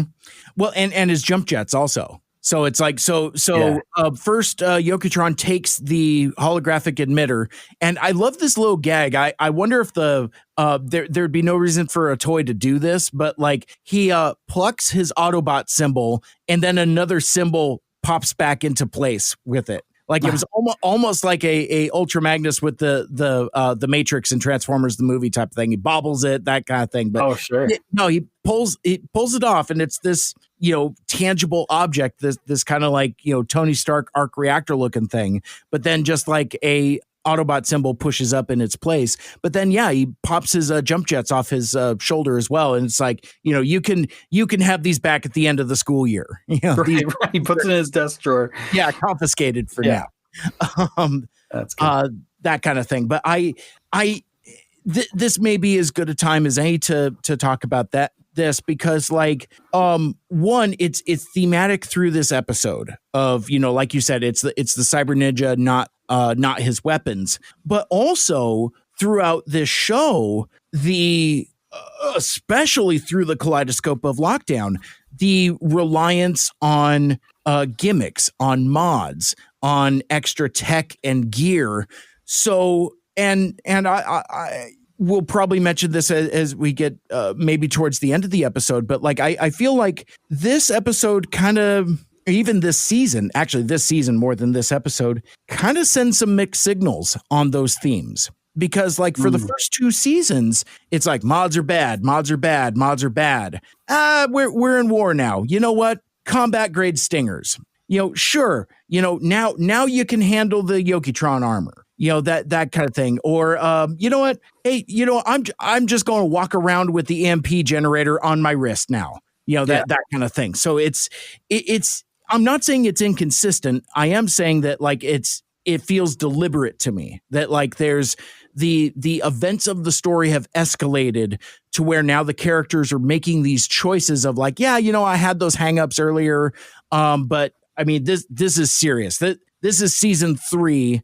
Shit's getting real now. Maybe it's time to put aside some of our more naive hangups with regards to modification. Yeah, I think it certainly adds gravity to every time that they decide to use them. And also shows some, it shows their revulsion to Bumblebee wanting it so bad. Mm-hmm. It kind of explains that too, of they're just like, why? Come on, you old guys, why don't you want to use this? Right. But now it's just zap, combat grade stingers. Right. It's what are you going to do? Arrest me? Right. Right. I mean, again, that line is so important for the shift in paradigm to how these bots look at mods now. Yeah, totally. So we come out of the flashback. We're back to present. It's a great shot. I love this of alt mode Jazz rolling up behind Prowl. Yeah. There's headlight lens flare in the dark. It's this weird combination. It evoked both the X-Files for me was the first thing I thought of, but then also I don't know, there's something sort of 90s 2000s music video about it. It's like a close up of Prowl's face and then a car pulling up behind him. I have to wonder if I ended up pausing it at this point, and I have to wonder if that lens flare is created by some sort of computer filter, right? Like detect the light, add lens flare here. But when I paused it, it sure looked like hand-drawn lens flare, or someone making little brush strokes. I don't know. It's really interesting. That's fascinating because I've wondered about we've talked about the trajectory of the animation and sometimes the quality dips. I don't think this is one of them because between the flashback and the present day stuff, I love that the flashbacks have this soft lens aspect to it. Kind of like a gauzy texture to it. It's like gauze Vaseline over the lens type of thing. I'm glad you brought that up. I was going to ask you, did these feel different from the other flashbacks? I don't remember the other ones being that gauzy and glossy. Maybe they were. Not to this extent. I don't think. I mean, this one feels the most steamy shower of all of them. Yeah, and it lends itself to sort of the more spiritual nature of the flashbacks versus the Ratchet one felt more like there's a camera mounted on the other guy's helmet. We're trying to show you what it looked like during wartime. Mm-hmm. This felt more like a memory versus flashback. Yeah, and I think it's the way that the information is conveyed. Because you're right. With the Ratchet flashbacks, it's more about almost kind of like a war journalist type of thing. Just in your face, intense. That kind of thing. Whereas, this is more dreamy. has kind of like a wistful aspect to it. I would have to imagine that that's a deliberate choice, even though the outcome of this flashback is terrible, much like every other goddamn flashback in this show. Right. Is there a good flashback? You put that on a t-shirt. Nothing good happens in a flashback. Right. Nothing ever good happens. Yeah, I love it. Oh my God. Capital T trauma. Seriously. Oh my goodness. I had a flashback and all I got was this lousy trauma t-shirt.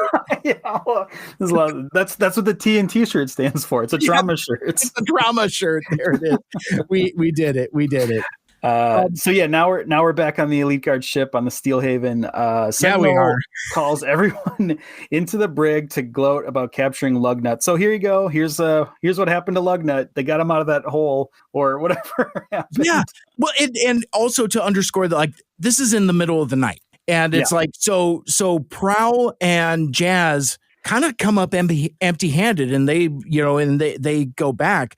But I took it as like they're skulking around in the middle of the night at the same time that Sentinel's like, hey man, I'm going to wake everybody up at 3 a.m. and gloat about this. It's like, we're going to have a team meeting right now, have a house meeting right there by the brig. And I love that it's just like smash cut and it's Lugnut trapped in the box. I remember something we were talking about during the Dirt Boss episode where like I had said something about like, oh, well, we'll see. I would imagine that Ramjet coming to Lugnut's rescue won't come to anything. Right. and both of you guys, both Michael Andrews, you and John were like, well, it kind of comes to something, but maybe not the way that you think, but yeah, it kind of pays off. Right. And but more on that later. Right. But I think, when I first saw that part, because Sentinel calls him in, he's bagged Lugnut. Jazz and Prowl are both like jaw drop shocked. They were just trailing this guy. So at first I thought it was just like another red flag for them to be like, whoa, how'd he get back here so fast? And it is that. But I also started to wonder if Sentinel did this not only because he's Mr. Braggadocious Sentinel, or if he got a whiff that he was being tailed and needed to kind of like explain this away, right? Like he wanted to shock them, being like, either it was, this is what I was doing, or I was here the whole time kind of a thing, maybe more purposeful than just braggadocious. But either way, it's pretty funny.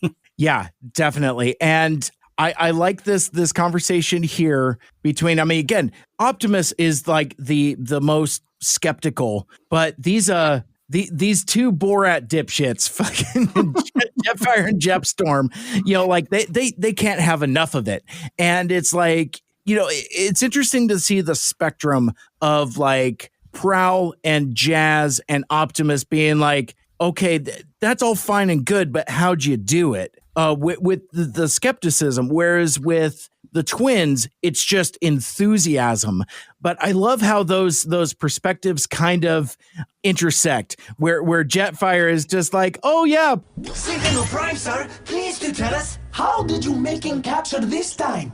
And Jetstorm says, how did you make him to capture this badness bot?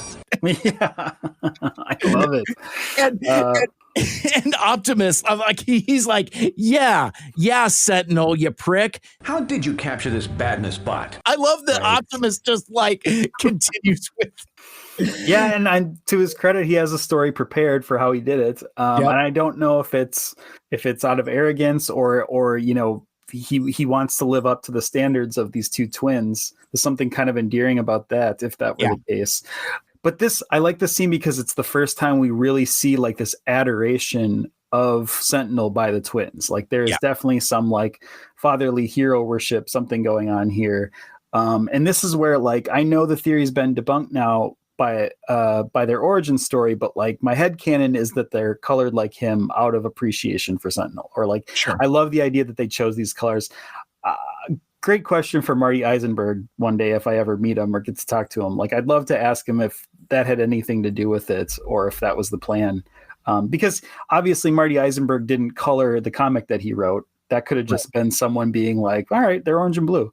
I'd like to know if there's any thought put into that. Well, and I wonder if that's a Eric Siebenhaler thing as well. Oh yeah. Or even what Derek's perspective on that also, because it seems like you've got like a few different things going on creative side at the same time. It's like, you've got Derek's character designs, you've got Eric on toys, and you've got, Marty Isenberg writing this stuff. So it's like any one of those things could have come from any number of places, any combination of it, where it'd be like, oh, hey, you know what? Let's color them like Sentinel, because we know that they're going to be Elite Guard goons anyway. Yeah, there's something there. I don't know.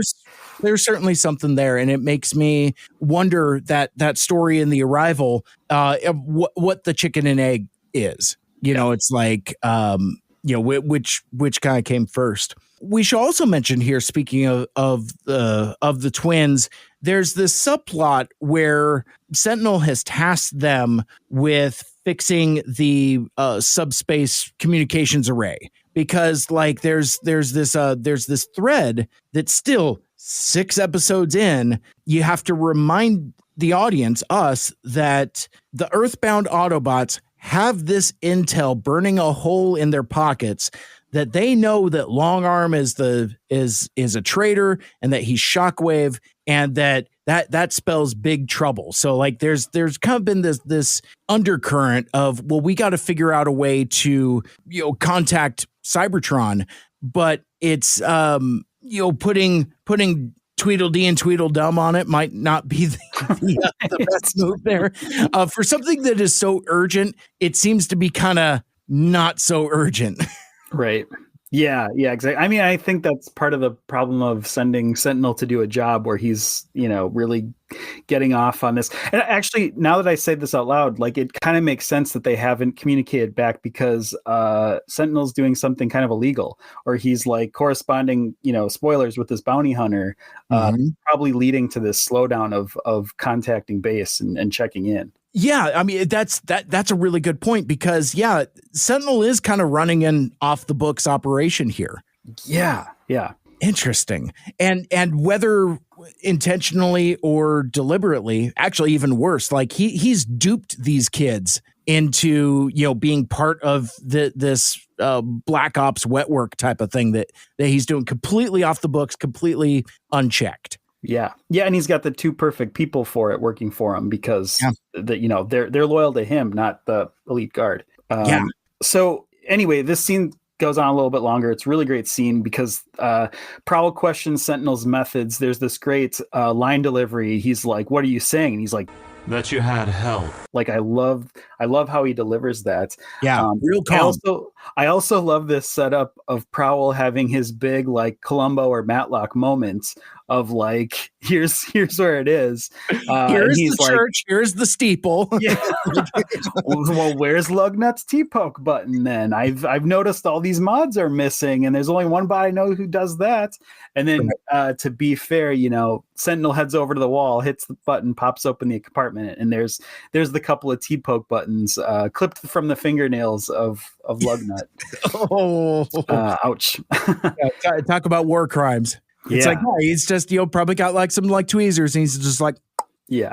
It was interesting to see these represented as like cylinders, like canisters, almost like it's like ammo, that kind of thing. I never thought of it that way. Or I got the vibe of like in Rogue One, when they're like inserting the laser dish into the actual Death Star, like it's kind of like its own little, like a little mini lightsaber within the bigger structure.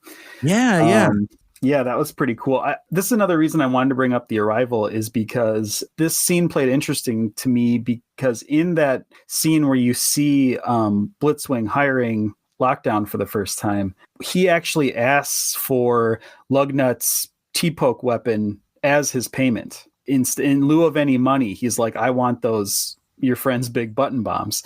I thought that was pretty interesting. Like, I don't know if that related to this, but it does play into this of like showing them stripped out, and like that being a form of payment for Lockdown. And those in particular, I mean, all the mods that he's getting are great, but he's wanted those for a really long time now, it turns out. Right. Well, and I like here also, it's like Prowl kind of has overplayed his hand a little bit, because like there's that arrogance. When you think about the logic of what Sentinel says when he reveals the canisters in the the poke ammo, kind of like in this cabinet, and he's like, Well, I'd have to be a real glitch head not to remove explosives from a prisoner now, wouldn't I? that almost kind of stands to reason with the other guys as well. Of course you would take Starscream's blasters off. Of course you would take Blitzwing's cannons. So it's one of those things where it's like, well, what else did you expect him to do, Prowl? Right. I mean, I get that we got to get the plot moving and that he's saying like missing weapons ipso facto vis-a-vis lockdown. Yeah. And speaking to his paranoia, and it's also a great play on like, again, he's gained arrogance from being the detective this whole show. He's had this reveal before, and this is the first time it doesn't work. And I believe those reveals came in some of these other Andrew Robinson episodes. So like seeing it, this really feels like the end of the trilogy with him subverting the expectation of here it is. But whatever happens, it does sort of like, now Sentinel knows he's under the watchful eye here. And so he's pissed. So he tells Optimus like, back off, Optimus, and tell your pathetic excuse for a ninja bot to remember his place, or I'll bust him back to protoform. Protoform. Lisa needs braces. Dental plan. Lisa needs braces. Dental plan. So protoform triggers another flashback here. This is a major one. This is seemingly years after the last one. I took away from it. Yeah, it feels that time has passed, because even in Prowl's vibe, there is kind of like a unspoken humility. He seems deferential and respectful of Master Yoketron. Like they seem like they've bonded quite well as they're sparring here. Yeah, and so we see Prowl blindfolded. He's kind of going through katas, I guess, but they're actually doing combat. Him versus Yoketron, as he calls them out. He's got a few named off of them. And the last one he calls out is 5 Servos of Doom. That's the name of the movie. Which is apparently the final test in this little show. 5 Servos of Doom. I think this is so cool because we get this episode. It's a cool title for the episode, right? The 5 Servos of Doom.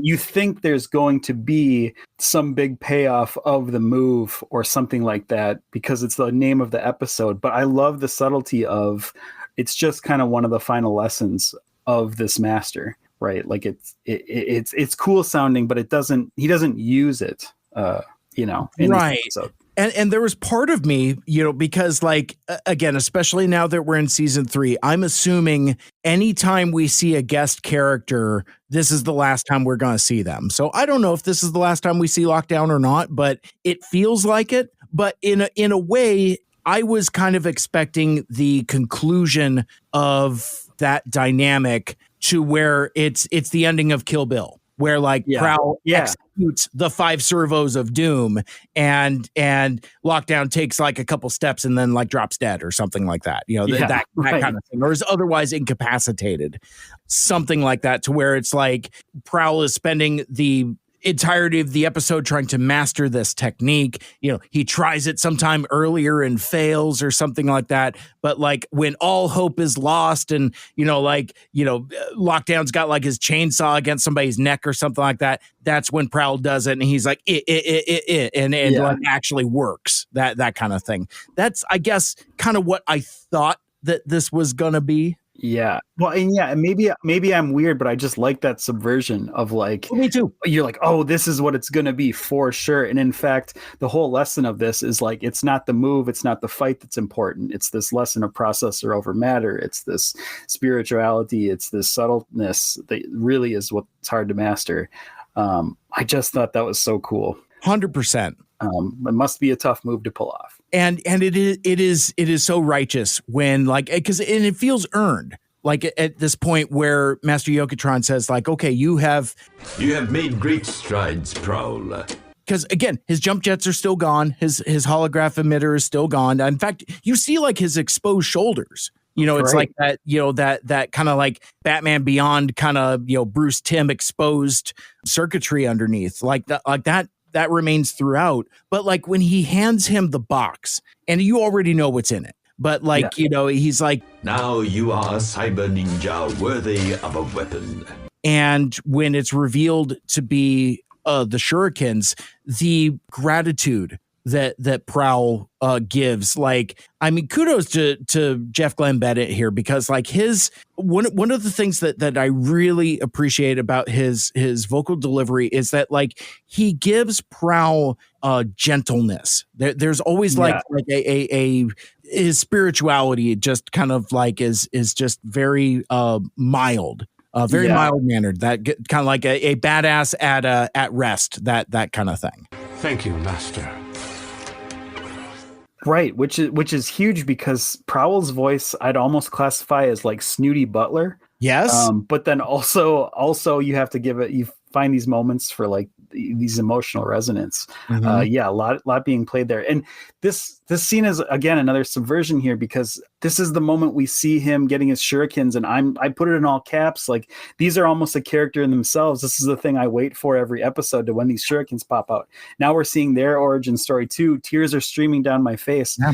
You could cut the flashback off here, but this is just still the intro of the flashback. This is not even the takeaway of this flashback. Yeah, it's just like, here, yep, take your shurikens, go. Here, and then from here he takes them into this room full of hollow busts of former students, to trying to tell him what the real mission of cyber ninjas are. Mm-hmm. So we stop off in this room full of these former students.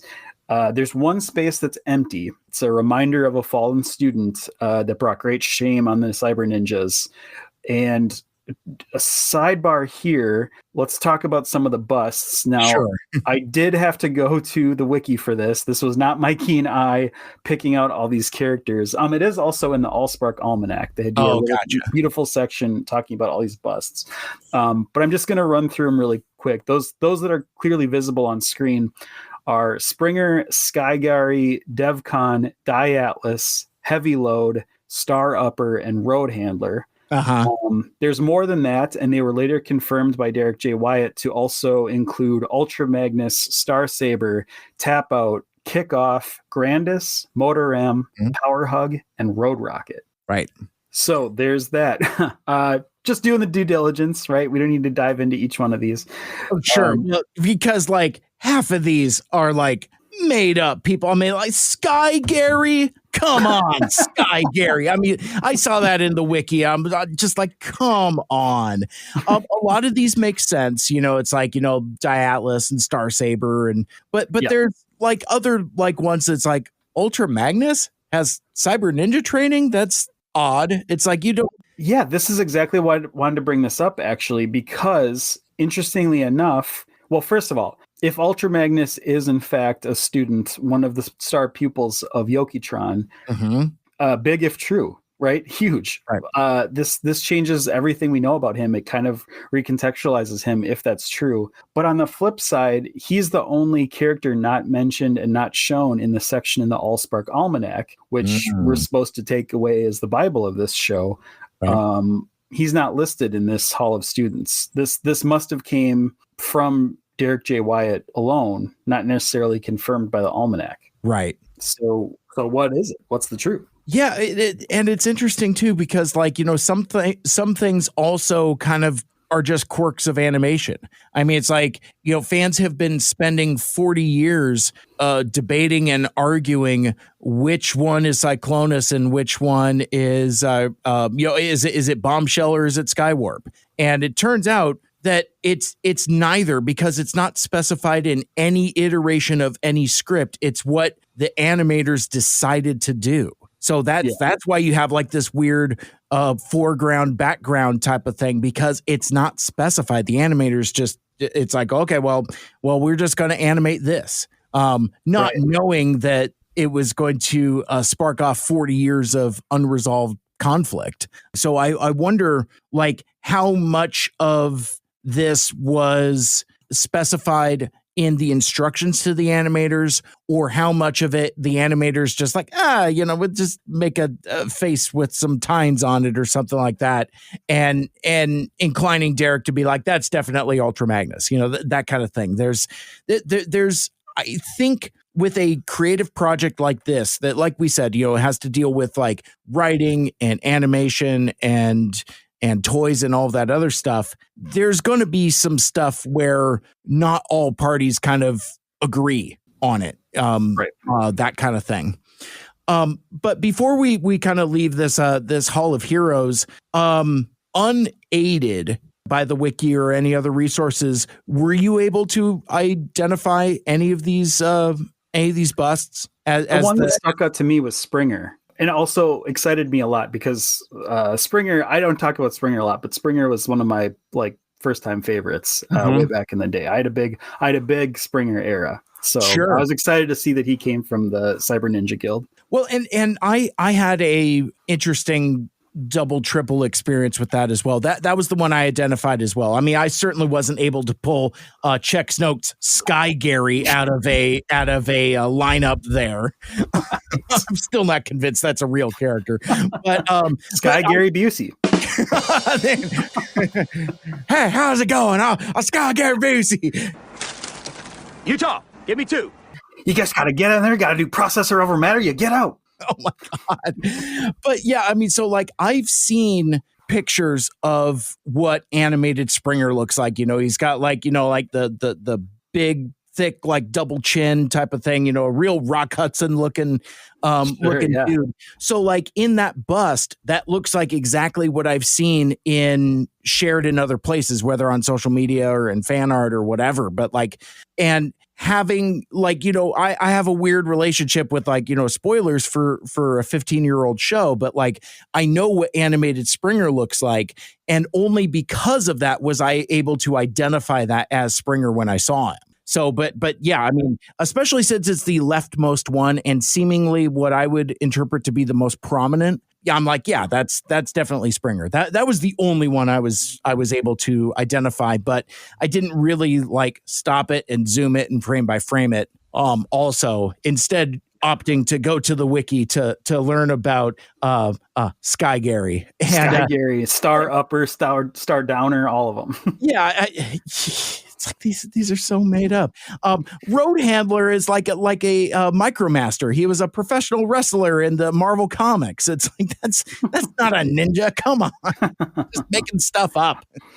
Anyway, we can litigate that further, maybe never. But well, we can't because we have to keep going through this flashback. Yeah. I was which, again, this isn't the takeaway. Now we've had 2 what could be takeaways from this flashback, and now it's not. It makes me wonder if there wasn't more of a bigger flashback thing, how Ratchet has a couple flashback episodes. Yeah. It seems like we're cramming a lot more into Prowl's flashbacks than we are Ratchet's.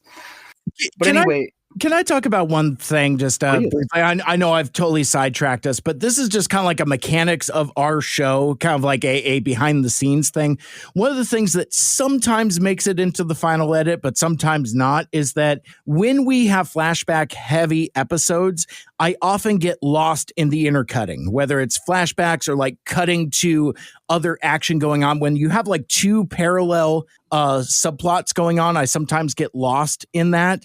This episode, very easy to follow. It's we go into the flashback, we come out of the flashback. And it's I don't know what it is about this narrative story structure for this particular episode, but I'm finding myself not lost, which I'm very kind of proud of myself, because usually on the cutting room floor, I could probably stitch together a montage of now, wait a sec. So is that what happens here? And Optimus says, no, that's later. Okay. And then we're all drinking when Mike loses a thread, take a shot. Exactly. But no, I wonder if it kind of lends itself to what we were talking about earlier with the style of the flashback, where it's a little more visually, you can pick them apart easier because of the gauziness of the different color palette. I'm sure that's subtly lending itself to that. Yeah. So, but we're still in this flashback. We're now revealing if this wasn't enough, we're now revealing the Cyber Ninja's duty is to guard protoforms, the spark of life here on Cybertron. Each is kept in a vault, which you have to open by an elaborate kata. And I don't know if this played into your G1 score. I guess we'll find out. But the lock is very G1 Vector Sigma looking. Has to be evoking that. 100%. And this is where this flashback ties into some of the Ratchet flashbacks, because what we're looking at here is not just the purpose of the Cyber Ninja Dojo, but also the failsafe of Project Omega. Because Yoketron flat out says, "But if Project Omega fails, we will have no choice but to mold them all for a surge against the Decepticons. I fear few will survive." And that's very much what peace and life loving Yoketron and now Prowl don't want to happen. Right. At this moment, I was just reminded like how dark and bleak the animated version of Cybertronian Civil War is.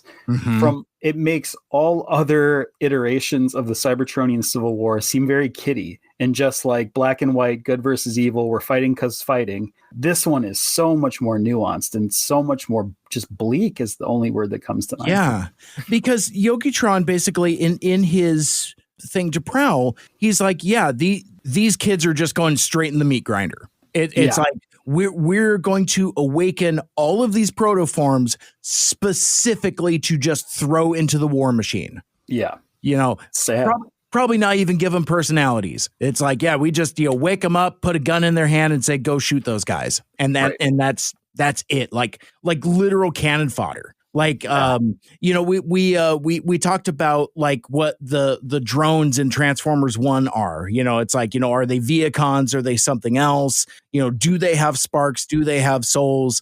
That kind of thing. But this is so much more horrifying where these aren't like, they're not building like Justin Hammer drones. Like these this is Cybertronian life. And they're just like, yeah, we're just going to birth an entire generation of new life forms specifically just to be put into combat. It's profoundly upsetting. Yeah, and I think that's probably why another reason that Jetfire and Jetstorm are in this season, to show kind of the fruition of what that could become. I know their story isn't exactly the same as taking a protoform from scratch, but just showing them like more of the child soldier than we've seen. Yeah, and I think because of their like youthful attitude, it is supposed to evoke that because like I've said so many times, it's like, well, Bumblebee's a child soldier. And it's like, so are Jetfire and Jetstorm. It's like, they're thrust into a war they I was going to say didn't want a part of, but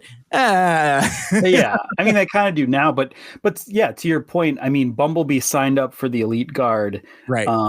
The twins didn't, they were a product of an injury, experimentation. Yeah. And desperation.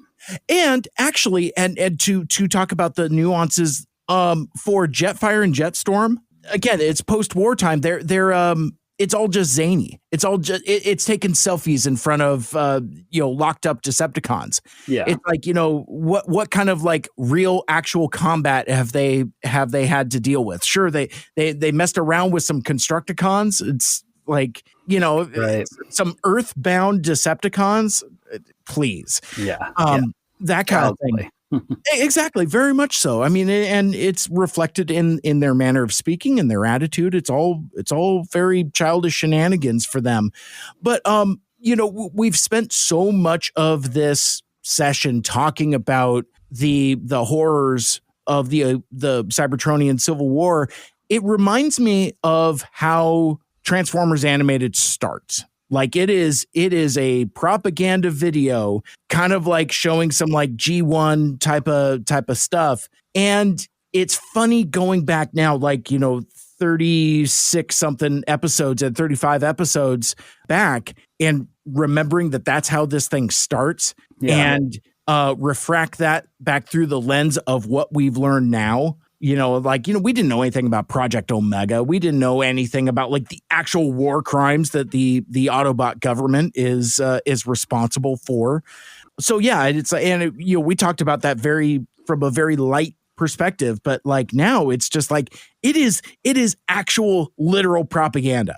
Like, because when we first saw it, we thought it was just like an Easter egg or just like a nod to G1 or like, how can we ram some of this in there? And now it's like playing this huge theme throughout the whole show. But I keep sidetracking us. Within the culmination of the flashback is that, Yoketron spells out the mission of the Cyber Ninja Corps, and that more or less the final level is that you have to operate this locked door using processor over matter. And to Prowl's credit, his skills have developed significantly, but he can't quite get it. And it's for as arrogant as Prowl is, it is a little heartbreaking to see him fail here. Yeah, definitely. We kind of want to, he's earned the shurikens. He should sure I can do this move. And he's so close. That's the other thing too. It's like, it's just like, the orb is turning and like the door has almost closed in on it. Like it's not even enough for Indiana Jones to grab his hat. It's like it is like almost done. Yeah, and I think it's important to note that this is not the reason process over matter exists, is solely to operate this lock. It is just sort of like a fail-safe way in addition to, because I think the whole point of this is like Yoketron is saying that like this is all this physical training aside, it's the mind over matter is what is the most important, the processor over matter. To help you learn this, I also, as motivation to learn this lock is also operated by it. Yeah, it's more than one thing. You're right. Yeah, because this is the fourth takeaway from this flashback, which is major. Again, very jam-packed, very dense. But basically, like I love how Master Yoketron is not accusatory. He's reassuring, but also decisive. He doesn't have time for like, oh man, well, you lost today, kid, doesn't mean you have to like it. But he's just like, well, nope. I am sending you on an optics quest. You have the spark in you. I know you know it, but you got to find it. And I can't teach you to find that. You got to find that for yourself. And that's some real wisdom there. Like, Michael Andrews, as we find ourselves getting older and interacting with the youths, I mean, like, how many times have you found yourself trying to impart wisdom onto somebody, but they're at a spot where they can't or won't accept it? I know I've had so many times in my life where that's like, when I was younger, somebody tried to give me wisdom that I wasn't ready for. And then on the flip side of it, it's like, no, I know a thing or two about a thing or two. I'm trying to help you listen to me, but they're not ready to receive the wisdom. It's like you have to have whatever kind of centering within yourself to be able to, in this case, fulfill your destiny to be a full-fledged cyber ninja. Yeah.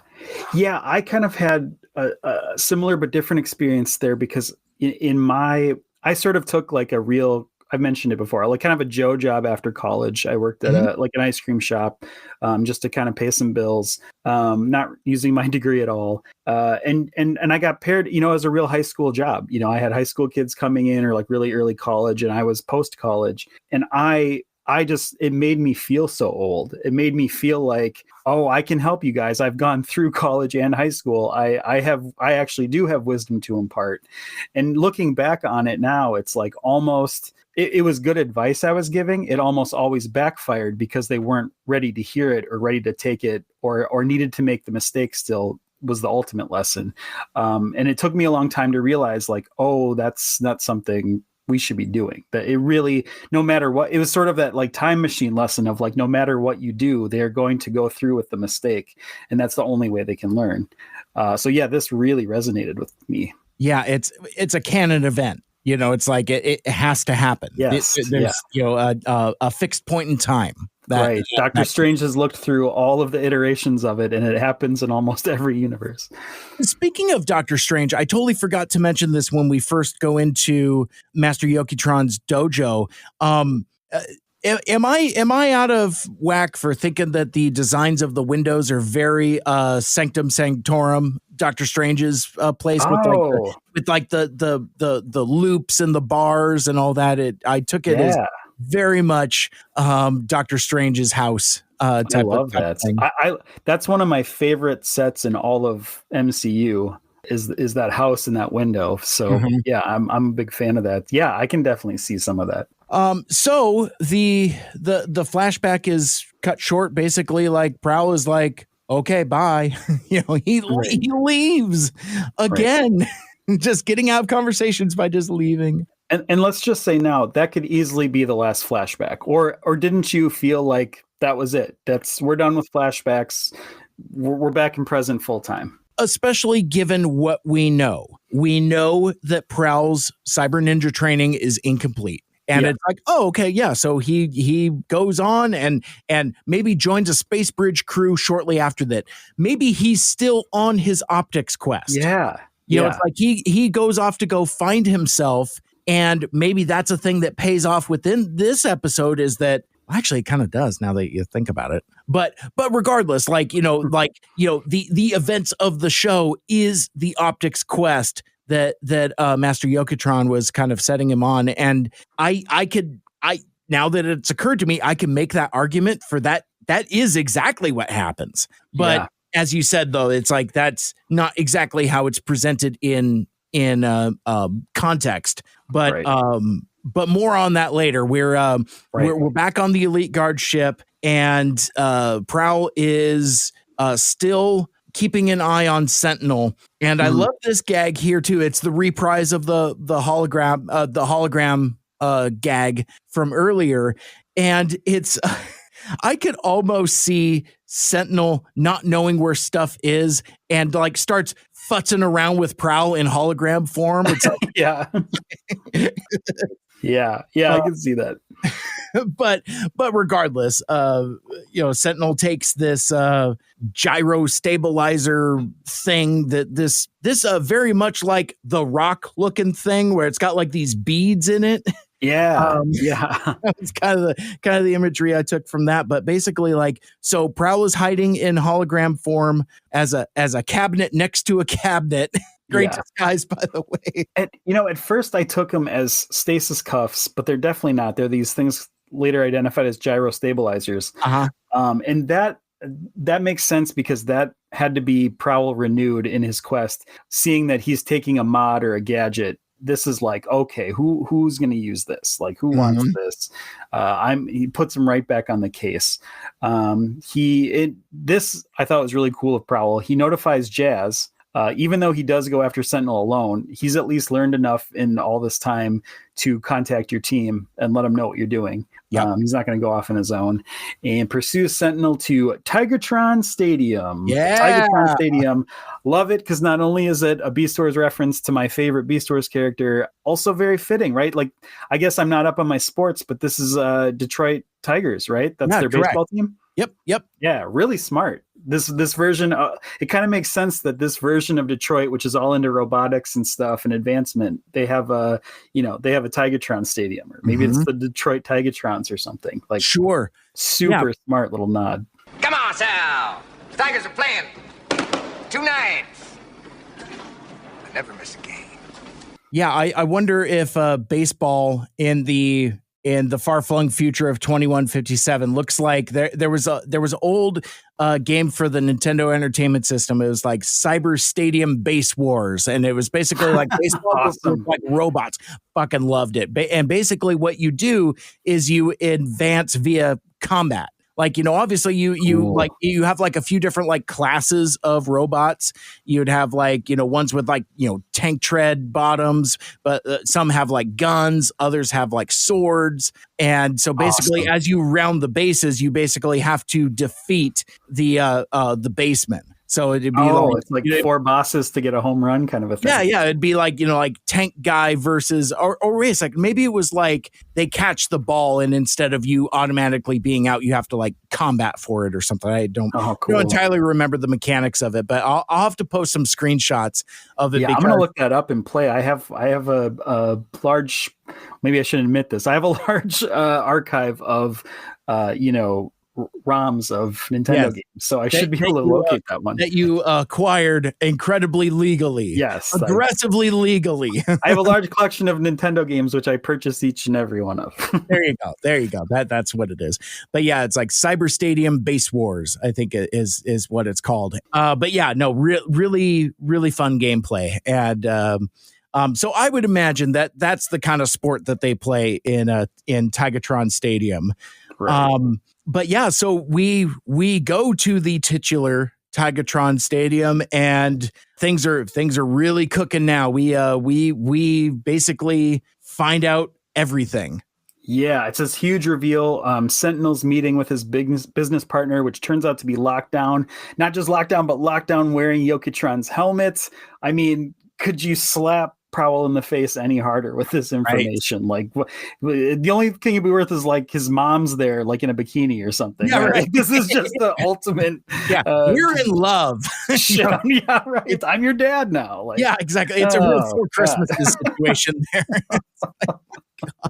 Yeah, it's terrible. Oh no.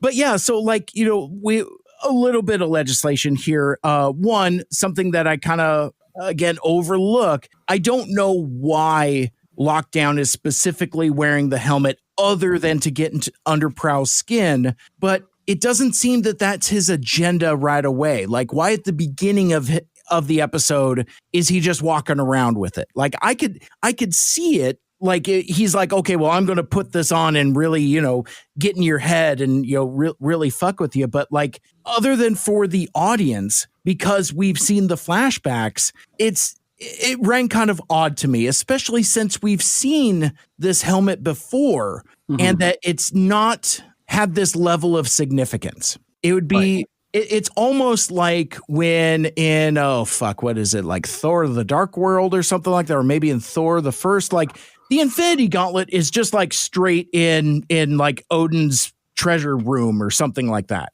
Oh, and right. like, yeah. It's like, so it's just been sitting there the whole time, that kind of thing. Yeah. It's like, so when we saw the helmet before with like, all the mods in the armor, which obviously comes into play later, it doesn't have that significance then that it does now, because we've seen the flashbacks, because we know the story.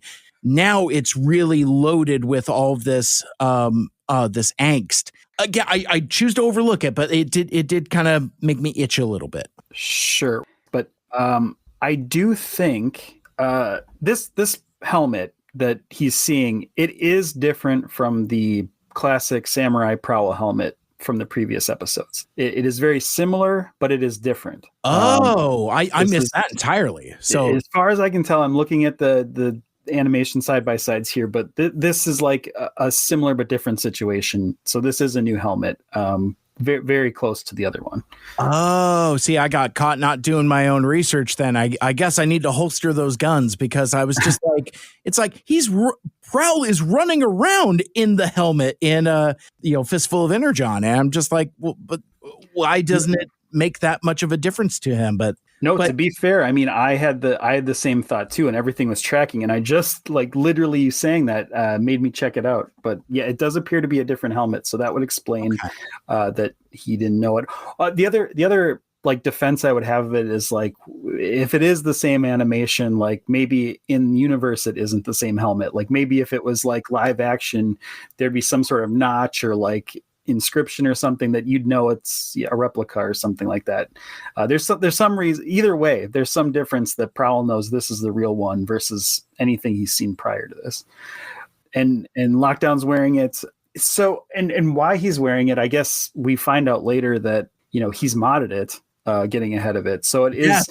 I think it is sort of like, he wants to try out a new mod, B, it's his last, it is sort of like a last second hand it over and tie up your enemy kind of a thing. Interesting. Or we could argue that it was made as a trap for Prowl all along. Lockdown had a feeling he was going to see Prowl. He made this trap of like, he's not going to be able to resist this helmet, and it's ultimately a trap to catch him and get his mods. Yeah, you beat me to it. That's where I was going to land as well. It's like he has this trap sprung specifically for Prowl. Maybe there isn't anything in the prior legislation. Like, I don't know if Lockdown is specifically thinking when he contracts with Sentinel that he's also going to get a crack at Prowl, but he's probably also, because he's a bounty hunter and he's thinking a few steps ahead. It's like, I could also do a couple different things at the same time. I can multitask. It's like, I can deliver Captain Solo to Lord Vader and collect his bounty, but he wants to do the test on the carbon freeze. Fine. Well, what if he doesn't survive? He's worth a lot to me. Oh, cool. Now I could take him to Jabba the Hutt and sell him as art. That kind of thing. Right. So I think that's kind of where Lockdown is. I think he does kind of have like a Boba Fett mentality of like, I could do a few different things with this deal with Sentinel and his deal with Ramjet, who also gets revealed here. Yeah, either way, Lockdown's kind of the Hulk of this show. Like, I think this is really cool that this is like the part 3 of this Lockdown trilogy, and he doesn't show up till the very last act. Yeah. But much like the Hulk, he's just such an important thread running through the whole show. Like, it's just waiting for him to show up, or if he never shows up, it's still like, his contribution to it is still echoing through this entire episode. Mm-hmm. And finally, he's revealed here. Lance Henriksen, of course, returning to the voice. And he starts fighting. It's Lockdown v Prowl here. They start hashing out their battle. He's taunting Prowl. He's calling out his ninja moves as he's making them, but he's also calling them sloppy. And then Prowl has this moment of like, how do you know this? How do you know all these moves? There must be some intimate knowledge you have of Cyber Ninja Training or Yoketron. And boom, the flashback you didn't see coming hits. Yeah, this is just deeply and profoundly upsetting. I also want to call out, because this will end up in my G1 score as well. You get a name drop for Metallicato. What's that supposed to be? Metallicato Sigma? Amateur. Which obviously was popularized by Bludgeon. That's his martial art of choice, and also a Circuit Sue. And now Circuit Sue? I'd laugh if it wasn't so pathetic. I like when we can add Cybertronian sounding names to things. It's like, maybe he knows a little Terakasai is also. Yeah. That's awesome. Yeah, good point. A game that only me and Michael Andrews know about, and cackled when that lady mentioned it in that Solo movie. I'm like, I know what that is. I know what that is. Crawling out of my skin when she dropped that. I'm just like, that's right. I have never seen anyone do. What was that? Terrace Kasi. Dryden taught me. Lady, that's amazing. Cannot reference a bullshit fighting game, Mortal Kombat Street Fighter clone for Star Wars from 1997. I have read a lot of the Star Wars books. Yeah. And as far as I can tell, there's a one reference to that game in one of those books. And I had the same moment of like me and my quiet reading corner, like, yeah, there it is. Yeah. And just to make sure I'm keeping it Transformers, we're talking about our Star Wars adjacent podcast here. Neil Ross, Springer himself, voices Boba Fett in that video game. No way. You win. I'm the best. He's like, I better be being paid for this. Oh, it's like, it's pretty cool. I mean, he has like 3 lines or whatever, but like it's pretty cool. That's it's kind of like the Star Wars podcast within our Transformers podcast. It's almost like it's like Hydra infiltrating S.H.I.E.L.D. Like, yes. It's really meant to be a Star Wars podcast all along. We had to do it from the inside, though. There it is. So it sounds like I'm trying to like procrastinate and prolong the inevitable, because I don't want to talk about this. This is like, this is rough. This is an amazing flashback because, right, we were leaving off like this would have totally explained where Prowl is today. Why we know from previous episodes he's he is not officially a cyber ninja, or at least he didn't finish the training. We see that scene where Jazz kind of gives him a hard time about it, and we just assume that because Prowl he washed out. This is why he couldn't cut it as a cyber ninja. I think that's amazing that we all had that kind of thought about him. And now we're going to really see what happens here. So we see presumably Prowl coming back from his optics quest. The dojo's trashed. The protoforms are all missing. All the vaults are broken open. And Yoketron is lying dead without his helmet, or at least dying. And because he's dying, he's either unwilling or unable to answer Prowl's one question, which is who did this. Yeah. I really found this interesting. I don't know if I grasped onto this too a little hard, but the fact that, I mean, we find out later that the shamed student and the person who did this are the one and the same, which is Lockdown. I really want to know if the dying was why he couldn't admit this, or if it was like he didn't want to mention the shamed student, or he didn't want to send Prowl on a mission to like find this guy. Like, I wonder if there's a very purposeful holding back of this information here. I agree with you as well, because Yoketron, even as he is dying, is like, I cannot send this guy on a quest of vengeance, because I know that will cause an emptiness in his soul that he'll never be able to fill. I'm sure even as Yoketron is, upset by what's happened, obviously, he also knows that revenge is not what needs to happen here. So I agree with you. I do think that there is some deliberateness to that. I think it's also maybe some a sense of pride, perhaps, in that, like, he doesn't even want to speak that guy's name. Yeah, like, just an embarrassment. Yeah, and again, as he said, it brought shame upon the Cyber Ninja Corps, and so like maybe even like saying the name out loud is something that he cannot bring himself to do. I also want to point out here also, like, I've struggled with the sequence of events and timeline, like what happens when. It seems that while Lockdown brought shame and dishonor to Cyber Ninja, that was before this. So because, like, again, there's the empty bust, and so that has already happened, and Yoketron has learned from that. Yeah. But also, though, parallel to that, if we take Lockdown at his word when he's fighting with Prowl, that this act here is Lockdown's origin story. Like, this is his original sin. This is the blood contract that he gets into, because he even says in a little bit when we get out of the flashback that he's like, if my first act as a bounty hunter was betraying my sacred sensei, everything since has been easy. Yeah. So it's interesting also that there is some extra Lockdown history where post Cyber Ninja washout, but pre bounty hunter. Like, yeah.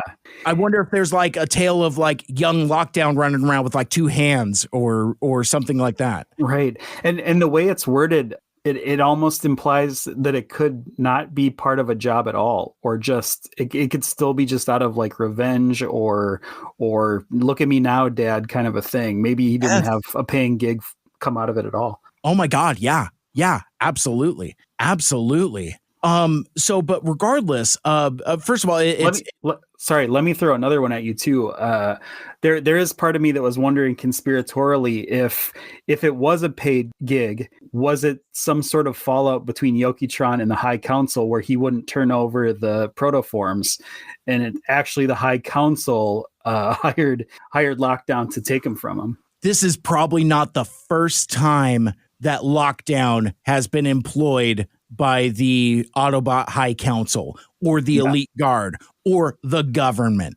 Right. It's like Lockdown is very much an independent contractor. Yeah. Because again, like we've said in the previous episode, he's Death's Head. He's Boba Fett.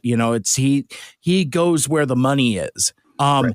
And you know what? You know who has money? The government. 100%. And that's chilling. That is. I don't want to think about it too hard, but I mean, I feel like there's a world where it could have happened. Well, it's like I keep thinking about what Whirl says about the RC stuff. Like it's terrible, but it's great. Yeah. Great storytelling, if true, right? Like, but it's awful. Yeah. That kind of thing. And that's really like when you start pulling at some of this taffy and start like going through some of those layers, you realize the potential awful truth of some of this stuff. And I suppose at this point we could own that, this could all just be our imagination and headcanon also. I mean, like so much of this lore that we've constructed is just through us talking. Yeah. Well, that's my favorite part about all of it.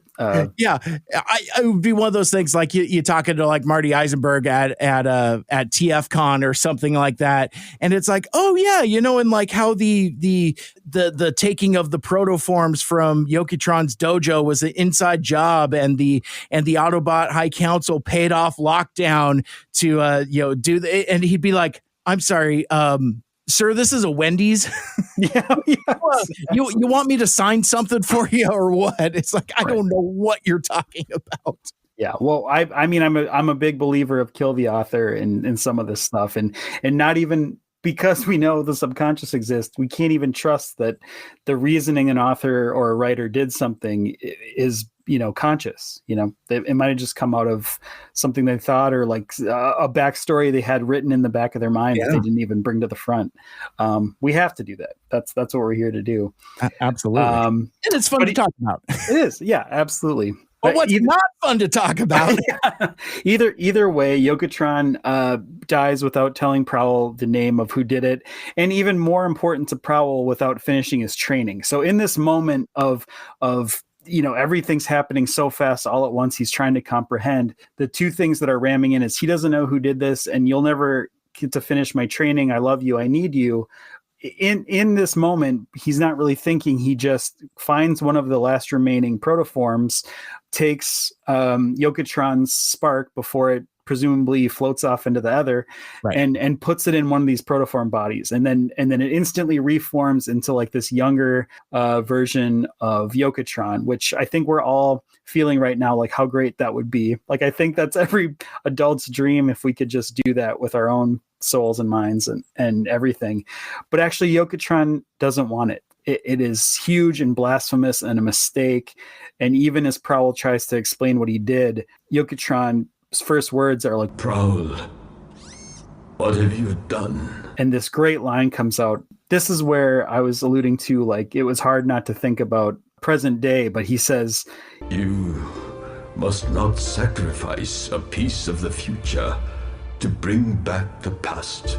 Prescient, very prescient. Couldn't help think about, in this country, like the Conservative Party just kind of grasping to those rose-tinted good old days of nostalgia, while purposely burying everything that we've kind of evolved to as a society, just trying to get back to this thing. And here Yoketron is this old man character who's just like, that's not what life's about. It broke my heart. It broke my heart that it was like a fantasy of like, here's an old man that understands this. We don't have those anymore. Right, exactly. And he imparts a final wisdom. He tells Prowl, when your time comes, you will understand. And of course Prowl doesn't. Like he's so broken. I mean, again, like, for like all the things that you said, Michael Anders, like, for like, his need for revenge, his need for to complete his training, it's all selfish. It's all selfish. Like, his bringing back Yoketron has nothing to do with preserving Yoketron's life. It's all about what Prowl needs and what Prowl wants. And it's so powerful that, like, even as Yoketron just wills himself to die, he's like, so now Prowl has like two grayed out corpses to do something with. It's like one dead body ain't is bad enough. Now he's got two to contend with.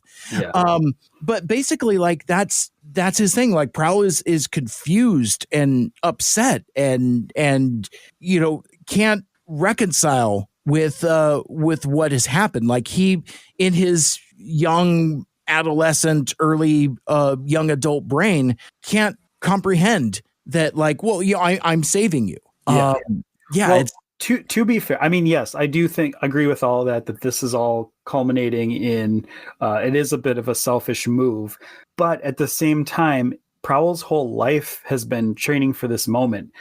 Even before he joined the dojo, he was a war opposer, preservation of life. And then he joins this dojo where his whole mission is preservation of future life.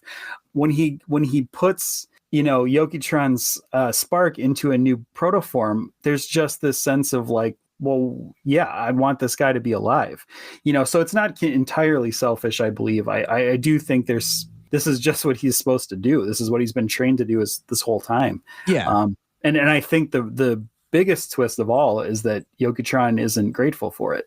I think that completely shocked Prowl. Yeah, and Yoketron is so indignant about it. You know, what have you done? And it's interesting to the juxtaposition of George Takei's wise, sage vocal delivery with this young as fuck face. You know, just looking fly as fuck. You know, it's like, youthful and rejuvenated. But then there's a tinge of anger to it, and which only fuels the heartbreak more. But like, I don't think we've talked enough about the gravitas and the power and impact of George Takei's performance here. It took me a moment or two, like in that dialogue with Warpath at the beginning of the episode to get it. I'm just like, because again, I'm a first time watcher, and this, it's so funny. We've talked so much about my relationship with spoilers. I did not know this character existed. I did not know. This was an absolute total surprise for me. And when he first speaks, I like folded my arms. I'm like, wait a minute. I'm like, is that fucking Tom Kenny doing a bullshit George Takei voice? That kind of thing. But then, God, I hope not. No, I mean, well, Isaac Sumdax. Yeah, we're already in a lot of trouble here. But as I listen to it more, obviously it becomes very apparent and very obvious. But still, it's like such wisdom is conveyed through this performance, and again, this last scene is an absolute heartbreaker. Yeah, one more closing thing on it I want to bring up is that just personally, I've been grappling a lot with aging gracefully and struggling to hold on to my youth, and I really needed to see this episode. Like, this really hit now more than ever. It just it was so refreshing to see like a character that was just like willing to accept his life and his time had come and all this stuff. I know it's turning a little morose, but I guess I just thought it was very interesting that in this culture now of just like hang on to your youth and the past and all this stuff, I really needed to hear this message of like you can also just live a really good life and that can be enough. Was kind of my takeaway from it. I agree. And I've talked about my experience with TFA, coming to it as a now 46-year-old and contrasting that with when TFA first came around. I was 30 when TFA first came around, and I don't think that those themes would have resonated with me then like they do now. Like, again, I have come all the way around to where I'm almost grateful that I didn't experience TFA the first time around, and that now I'm experiencing it now with you in this context for this show, because these themes are more deeply resonant and meaningful than it would have been then. I'm getting way more out of this now than, I probably would have watched this episode and not thought another thing of it. Oh, Lockdown is pretty cool. It's right, cool. Right. Prowl gets his armor cool back. Bots, cool weapons. See ya. Yeah, exactly. That kind of stuff. I like, I don't think I was a complete dummy at 30, but right. But also though, I don't, again, it's like a wisdom thing. It's like, sometimes when I talk about like Transformers the movie, and I kind of talk about like characters like Ultra Magnus and what it really means when he says like, I can't deal with this now, and him just being thrust into a position that he's not ready for, or even like Rodimus Prime, and like sure he just wants to be Hot Rod, but he also has like this heavy burden that sometimes he's equipped to handle, but oftentimes he isn't, and that is what makes him such a strong, compelling character. It's like there's things that you come back to with maturity, and it is the magic trick of Transformers. Like, for a franchise that was built to sell toys, somehow through the convergence of so many talented folks going all the way back to the beginning through this and beyond, that somehow makes this story and these characters resonant in a way that we can go back to it and look at it with fresh eyes and have completely different takeaways and completely new meanings. Some of it was intended, like, you know, we've talked about a couple episodes ago that, like, unlike the folks in 1984 through 86, you know, it's like, oh, well, we just want to make a movie, you know, that kind of thing. And like, we'll weave some stuff in there. But like the creative team behind TFA knows what they're doing. They know what they got. Yeah. And it is a special piece of art. Yeah, for sure. Kind of short and sweet, kind of comparatively. Yeah. So now as we transition back into reality, the last thing I just want to mention on this, kind of keeping it more in universe, Prowl's reaction to it.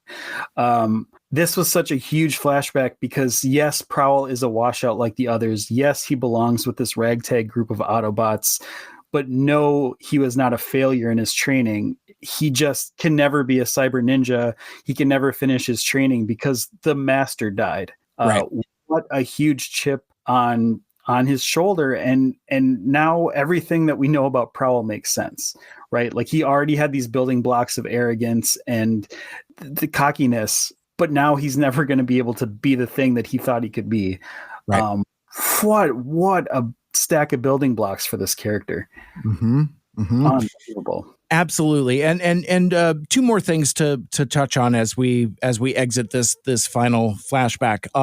One, now that we've seen it in other episodes, I am still deeply upset by seeing Transformers without their helmets on. Like, you know, because now that we've normalized it, we've seen what Bumblebee looks like, we've seen what Wasp looks like, and seeing Yoketron without his helmet and, like, you know, the exposed circuitry and stuff, it is upsetting imagery that I'm not used to seeing in Transformers. But also, like, on the character design wise, I really like the design of Yoketron's spark chamber, like with like the handles on the side, and it's not like the Matrix in that, like, you know, I mean, there's handles on that also, but like I took it as older, like, you know, like truly ancient, and I don't know, it just took it as like almost like a kettle of water, that type of thing, like where he like lifts it out of his old body and moves it over to the protoform. There's almost like I don't know, East Asian vibe to it. It's almost like a teapot or something like something like Prowl has in his room back at the base, or like something that Yoketron would have in the dojo. That kind of thing. It had that kind of vibe and feel to it. Yeah. Oh, 100% resonate. That definitely true. Okay, so we made okay. Now we're done crying. Back to reality. It's clear that Lockdown was the shamed student responsible for the missing protoforms.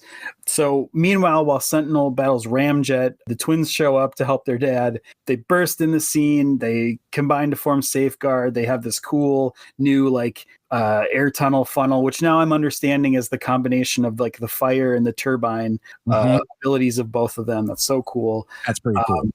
I love this line with Ramjet where Optimus is like, "Step away from the Autobot," and Ramjet says, "This isn't my Autobot. I'm just holding it for a friend." Great line. Great. Well, and let's step back a second and talk about Ramjet, because basically he's secretly kind of the mastermind of all this. Holy smokes. Yeah. That's nuts. I mean, because again, it's like, you know, all Starscreams are Starscream, like, you know, regardless. But like two things I liked. One, when earlier before the final flashback where Lockdown is revealed, and, you know, Sentinel is almost like that snooty Star Destroyer captain guy where he's just like, bounty hunters, we don't need that scum. And like, but like, I love this where like Lockdown, he's like, bounty hunter seems so formal. We're business partners now. You can call me Lockdown. And I only want to call this out because I want to drop the audio in here where it's like he has like his heavy metal riff theme song. It's like, you call me Lockdown, lightning crashing, chung chung chung chung chung, metal. It's like almost like he's got like a ringtone on his phone. He's like, oh yeah, I'm Lockdown. He's almost like Caleb playing the "Buy Us a Drink" song for right. Or I was thinking like Winter Soldier, like he's got his own like riff that that screaming metal that comes in. Yeah, absolutely. But like there's this line from Ramjet around that same time where the pathological liar says, "Here I am, completely disarmed and helpless. I wouldn't hurt anybody. Norman Bates over here. I wouldn't hurt a fly." And it's like, wait a second. Everything he says is a lie. Sentinel, it's a trap.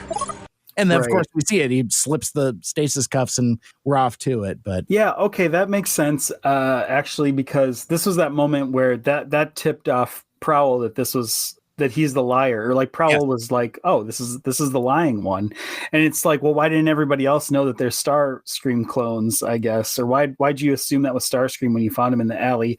But I guess it does kind of track because Lockdown and Prowl were hunting these guys. So I don't know, maybe there is another disconnect between what Optimus knows, or like he's still assuming that it's Starscream, whereas, Prowl has a more up close and personal, assuming it's clones first, something like that. All correct. Either way, the battle rages on, and Lockdown calls down his ship, which has been cloaked. And for me, I was having a really nice moment of Star Trek 4. The one with the one with the whale. Yeah. Because having George Takei in the cloaked ship that lands in the park, big Star Trek 4 energy. Yeah. Everybody remember where we parked. Yes, exactly. Yeah. So I loved that. And I don't know. I mean, I'd like to believe that someone was a big fan of Star Trek 4, and when they were thinking about this scene, George Takei popped in their head and was like, "Oh, let's get him for the voice." Yeah. But either way, so the helmet, Prowl just wants the helmet. Lockdown gives it to him, but all because it's a trap. It's a trap. The seatbelts fly out of it, mummify Prowl, and he gets taken aboard Lockdown's ship. And he sees instantly that Lockdown made a replica of the armor that Prowl destroyed. So this is a huge shock to him, but it's not complete. And now we see the big plan, because to make this complete, to finish this replica, he needs Prowl's mods. And I love this because it adds a certain reasoning for kidnapping Prowl, but also it shows this obsession by Lockdown to like, he wants to recreate this thing exactly. Like, this isn't just another of his mods where like, let's collect a bunch of stuff. He's trying to like factory reset this armor, and he wants Prowl to do it. Like, there's an obsession with being as good as Prowl and having this armor and this tie into Yoketron that is like threaded throughout this, where it makes him not as cool or casual as he's let on.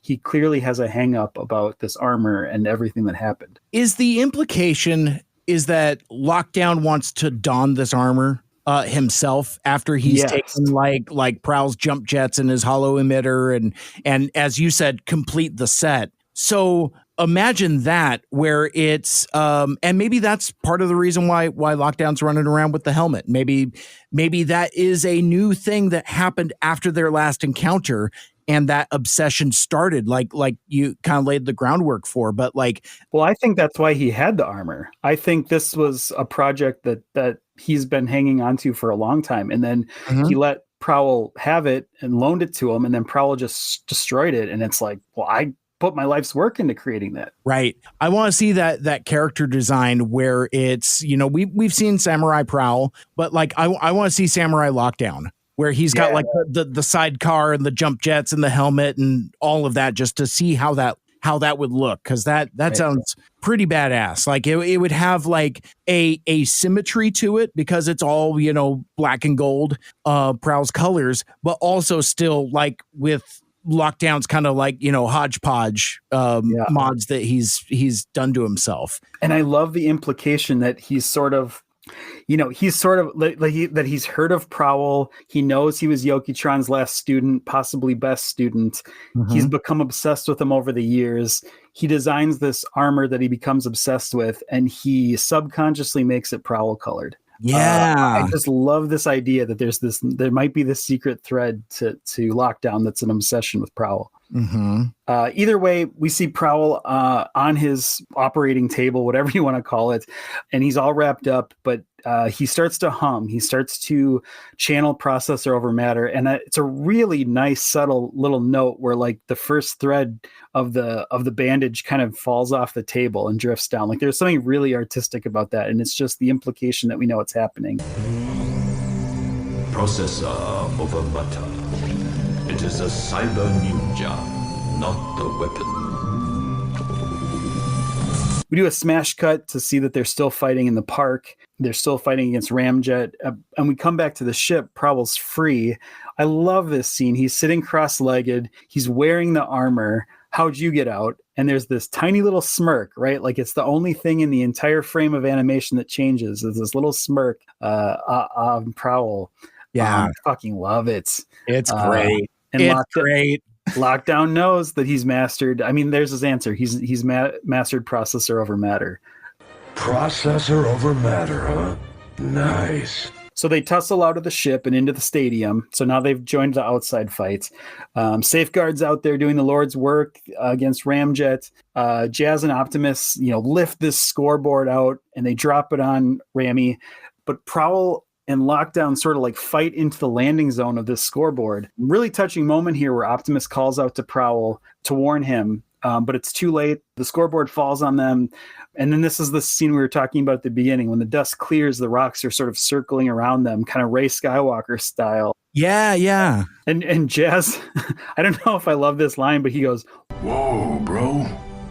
P over M." I took it as pretty righteous. I like it. Yeah.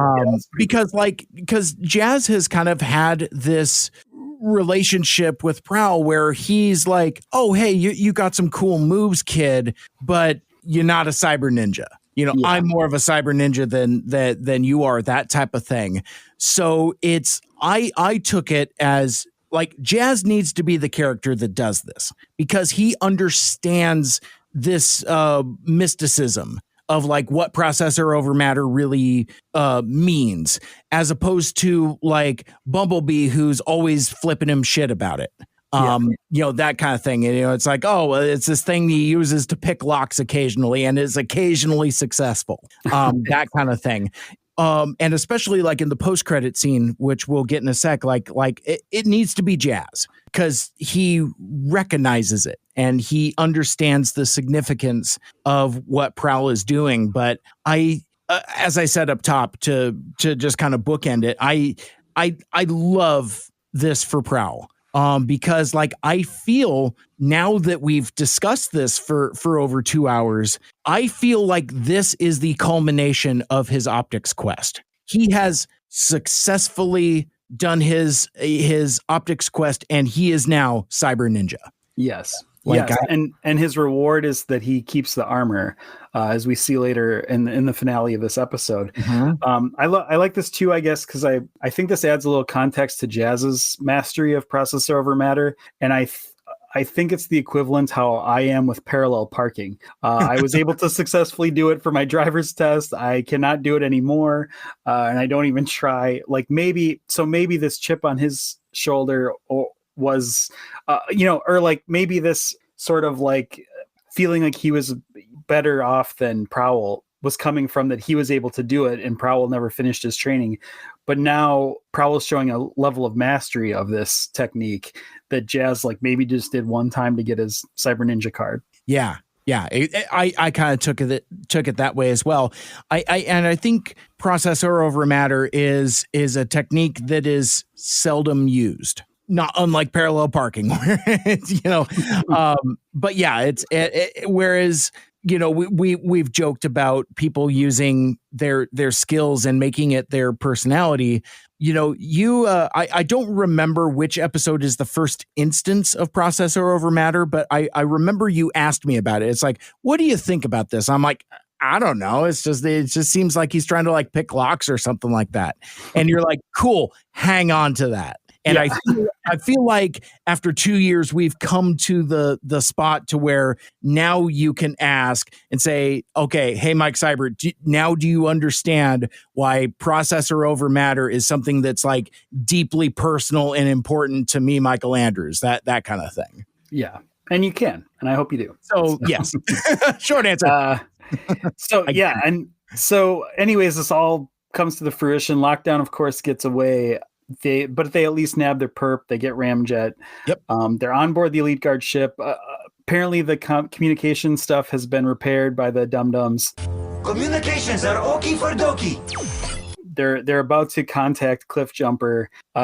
This scene is so like the ultimate irony, because we've had like a season and a half now or something of them trying to like contact and make contact, and he's finally there. It's finally this moment of like, I can say the thing that I've been holding in this whole time, and they're like, let me stop you right there. Shockwave, turns out Long Arm's a bad guy, and even worse, Shockwave got away with his Magnus hammer and did a number on our communications network. Where's the hammer? Where's the hammer? It's the what's in the box of Transformers Animated.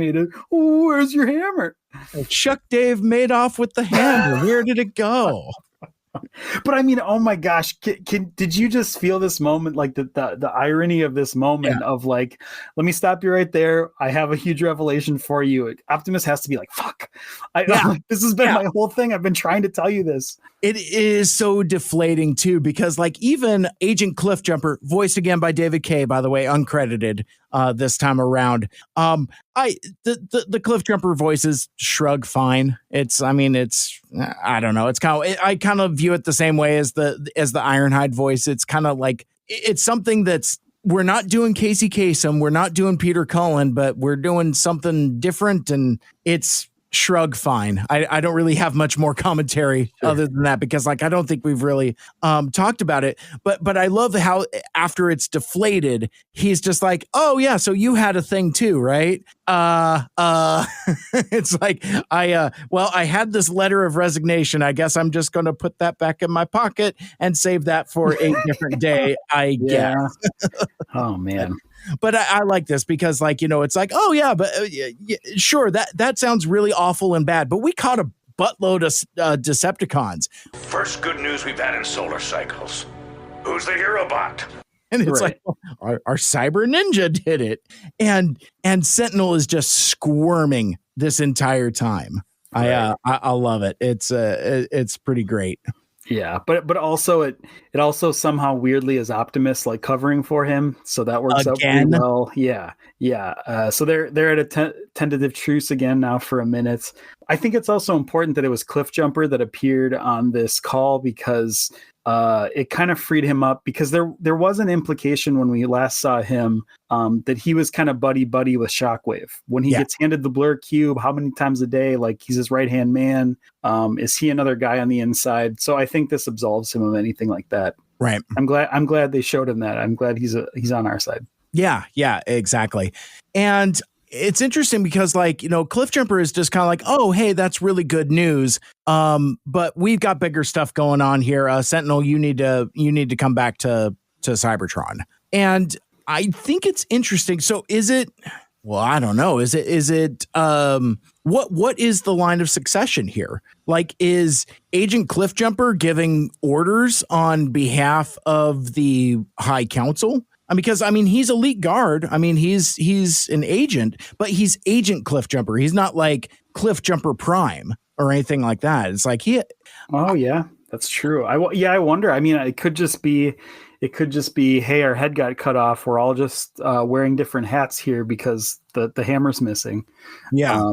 You know, I don't even know how much of an order it was of just like, you got to get back here, or just telling him what Sentinel's already feeling inside of like, well, I got to go back. I got to go home. And you're right. It's less of an order and more of a suggestion. It's like, you know what? It's probably a good idea for you to come back. That kind of thing. But before the Elite Guard leaves, there is a post-credit scene with Jazz and Prowl, and Jazz is into it. He's like, dude, you are looking fine. I would clap them cheeks. It's like, And yeah, it wasn't even a fade to black. It was Jazz like doing the clapper to shut the lights out.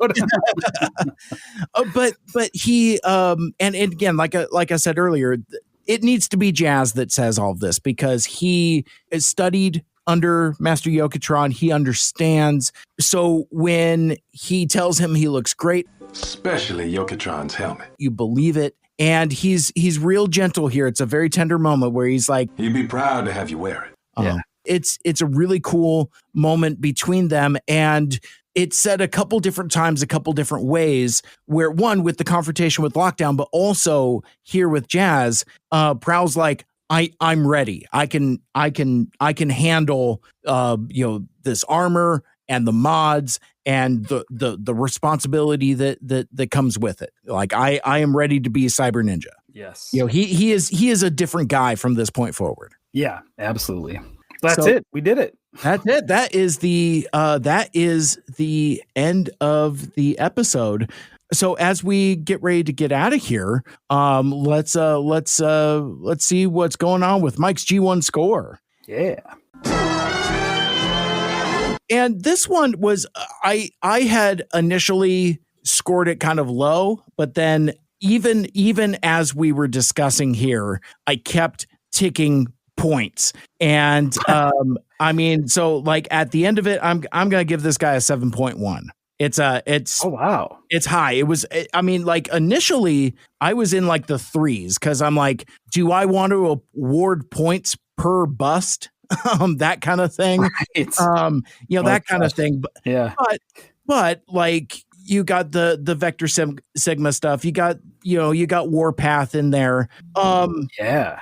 You got the bus, you got Springer, you got and for an entire full point, I gotta give a full point on the G1 scale to Check's notes again. Sky Gary, yeah, Sky Gary earned a point. Very deep cut there. Yeah, must have. Yeah, but no, it's like so there's a ton of references and Easter eggs that aren't necessarily G1. I mean, Tigatron Stadium without not putting too fine a point on it, but I mean, again, freaking George Takei. It's like that, even though that's not a G1 thing, that is certainly remarkable and kind of the further twining between Star Trek and Transformers. I think that's there was definitely something there of like, let's get another Star Trek character here. Absolutely. Also, though, up top, we didn't really talk about the titular 5 servos of doom in terms of like the title. We talked about like the martial arts technique, but like there's a Hong Kong action movie, a martial arts movie called 5 Fingers of Death from 1972. So obviously that's kind of a reference, and a reference for you, Michael Andrews, a secret WWE aficionado. Bret Hart's 5 Moves of Doom. Oh yeah, all right. So you get that in there, yeah. But also though, and again, it's a single number, so it doesn't count. But I'll count it in my G1 score. That's the 0.1 in my G1 score. Is it kind of a reference to 5 Faces of Darkness? Probably not, but also kind of because it has 5 in it, I guess. There's 5 of the 5th face. I'm sure that was going into that those thoughts were all culminating there.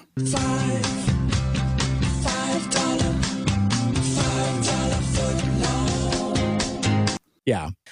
I also want to mention there was kind of a because I love that we love litigating captions, caption legislation, a new segment I like to call caption legislation.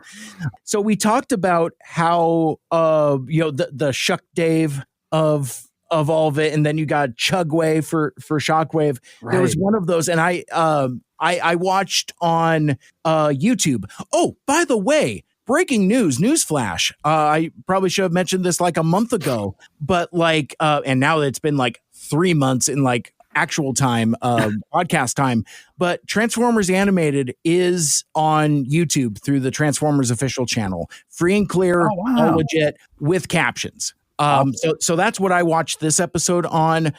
As of this recording, that's as far as they've gone. So it's like it's season 3, episode 6. So like I'm current with it's almost, again, like Hasbro is monitoring our podcast activity. Yeah, they're just trying to keep you on the level.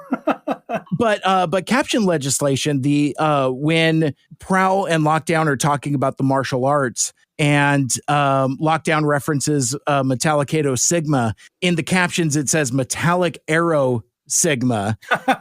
And when they talk about Circuit Sue, it's Circuit Sue, but like spelt like SIOUX with the X spelling on it, like Susie and the Banshees or something like that. You know, that kind of thing. Yeah.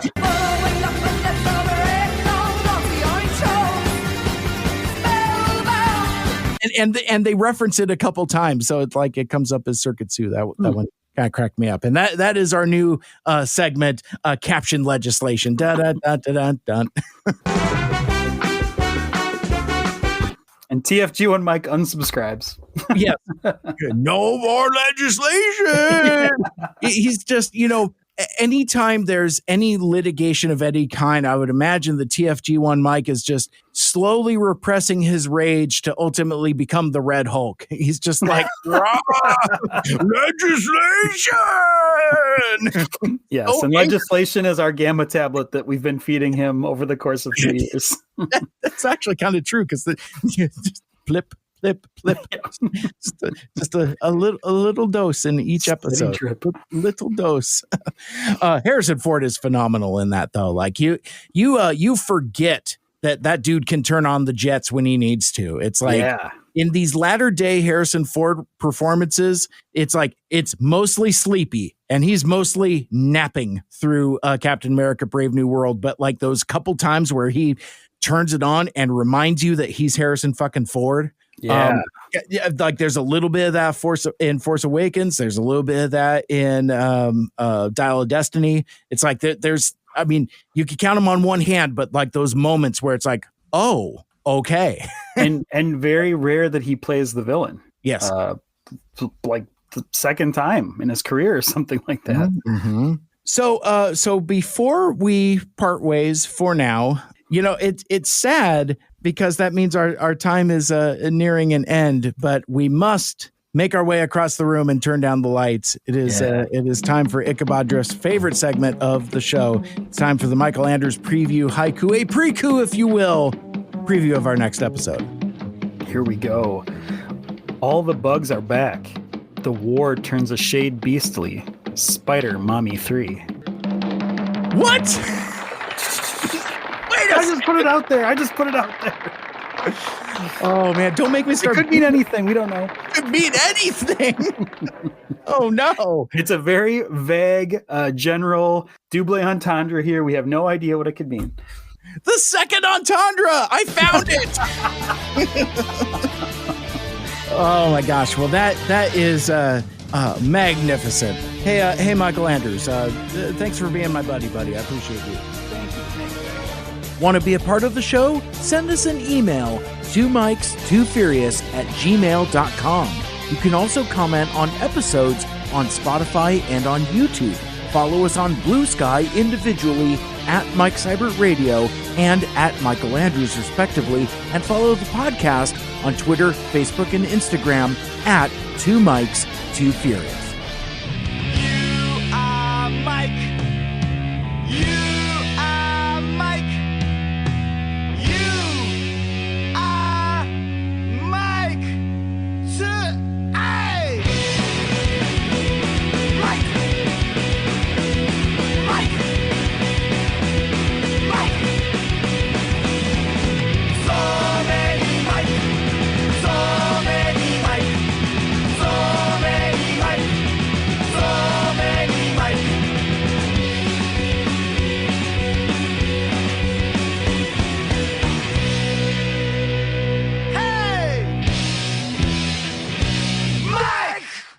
And as we continue to make good choices, and it is springtime, what goes on to spring pizza? Oh my gosh! Last night I made nachos. Maybe nachos are the springtime Perfect. pizza. I love it.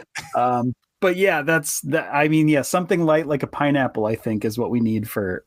Are you a pineapple on your pizza person, or was that blasphemy? Oh no, I mess with Hawaiian pizza all day long. Like I like all of it. I celebrate the catalog. Like there's very few pizza toppings I don't like. Well, let me tell you the most popular pizza in our household. This is actually my partner Kate's favorite, but I've learned to love it too. Jalapenos, pineapple, and then like a white sauce. Oh, that's interesting. Flawless victory. So good. So good. Interesting. I have not tried that combination. I have messed with jalapenos on my Hawaiian pizza, where you get like the the spicy and the sweet in there as well. But I have not messed around with the white sauce. I might have to do that.